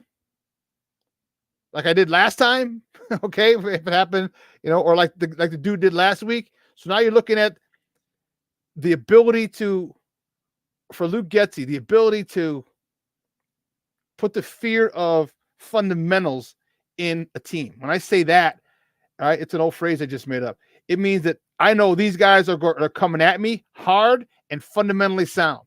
They're blocking down, the dude's kicking out, he's coming hard. All right, they're not going to put a running back on me. They're bringing the guy who they just checked in reported as eligible, 310, 230, 320 pounds. He's coming at me. These are things that they worry about. They're not worried about him slipping out in the flat, or the fullback slipping out in the flat. They're worried about that whole thing because you have to stop the run. This is what I'm talking about. Get fun. Okay, get fun. All right, this is what I'm talking about. Or hell, put another offensive lineman in as a tight end. No, because you don't have one guy. The options are endless. But I want to see that guy. I'd love to see Gabe make the team, and if he does, have some fun with him. Man, 3 hours has come and gone. Holy shnikes. I want to thank my guest Lester Wilfong Jr. for coming on. Man, talking Bears. I tell you, we could have talked all 3 hours. We could have talked Bears. All right. But I have more I want to talk. I want to talk Chicago sports because I don't just talk Bears. I talk Bears very well. What did I say? Jack talked Thai. Jack talked Thai real well. Jack talked Thai real well. What movie is that from? Who knows what movies that's from? And you know what? I'll get you a couple of stickers. I'll send out some stickers, some Sports Zone Chicago stickers. If you can come up with that, first person to post it, you know what? I have a t-shirt. I think the largest is a double X. So I have a large, extra large, and double X. So if someone could tell me where that quote came from, because I'm a guy, we do that. And I'll say it again. Oh, Jack talked Thai. Jack talked Thai real well. If you let me know before we end the show in about 2 minutes, you get a t-shirt. But anyway, hey, listen, phenomenal show, man. I want to thank Lester for coming on, talking football with us. I want to thank you guys. You guys are it, man. And that's the reason this show is the best Chicagoland morning show around. All right. Your questions, comments, smart ass remarks. And I love the fact that I love the fact that most of you or all of you are football smart. All right. You're not meatheads. And I think that's what makes this interaction with us so enjoyable, because I know football at a high level. Many of you know football at a high level, and it makes our conversations on a different level. And I love that. It's not meatballish. I mean, we can be, but for all intents and purposes, we'll have our meatball moments, and that's fine. But we know good football. We know what we're saying, which is fun. Listen, what we're going to do, we're going to take a 45-hour break. All right. On the other side of the break, we'll see you on Friday. Same bat time, same bat channel, 9 a.m. to noon Central Standard Time. So yeah, Nomad, I will be available tomorrow. All right. So yeah, check out Nomad show. Nomad, put the name of your show again in there. Nomad Live, I want to say. You said you're talking about, Nomad Live tomorrow, 8 o'clock. So check out his YouTube channel, Nomad Live. We will, I should be on there tomorrow. Today, no one, Brandon. Second City Sports comes on Mondays and Fridays right after the show. All right, so they'll be on tomorrow. Tomorrow on Friday. Yeah, Nomad Live. So I should be on Nomad Live tomorrow night at 8 o'clock. So make sure you check me out there. I'll be with Nomad, who's in the chat always, and Greg Braggs. He said was his guest. So I'll be joining those guys. Tossing my 2 cents in, so it'll be fun. So listen, the weather's beautiful here in Chicago. If you get a chance, get out, enjoy it with your loved ones. All right, make sure you tell your loved ones that you love them. Life is too short. All right, if you're at odds over something that's for all intents and purposes stupid, you know what I mean? Get over it. All right, get over it, because if you don't want the last thing to be, man, I should have said something. I should have reached out. I should have done this. All right, do that. Enjoy. Get out there. Have a walk. This is beautiful weather. Beautiful Chicago weather. Summertime shines on the way, and football season's on the way. Whew, it's fun. But I will see you guys on Friday. Same bad time, same bad channel. So for my guy who's got all that stuff together for you, Steve Weekly, executive producer Elliot Baez, social media guy Clarence Council III, and my co-host in absentia Maya Kai. I'm your boy, the Superback, Shawn Sierra.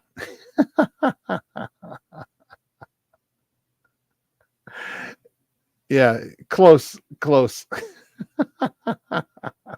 I will see you on Friday, and it's going to be the last show of the week, and I'm looking forward to it. It's going to be dope. All right, guys, where the hell did that go? There we go. Your boy, the Superback. I'm out.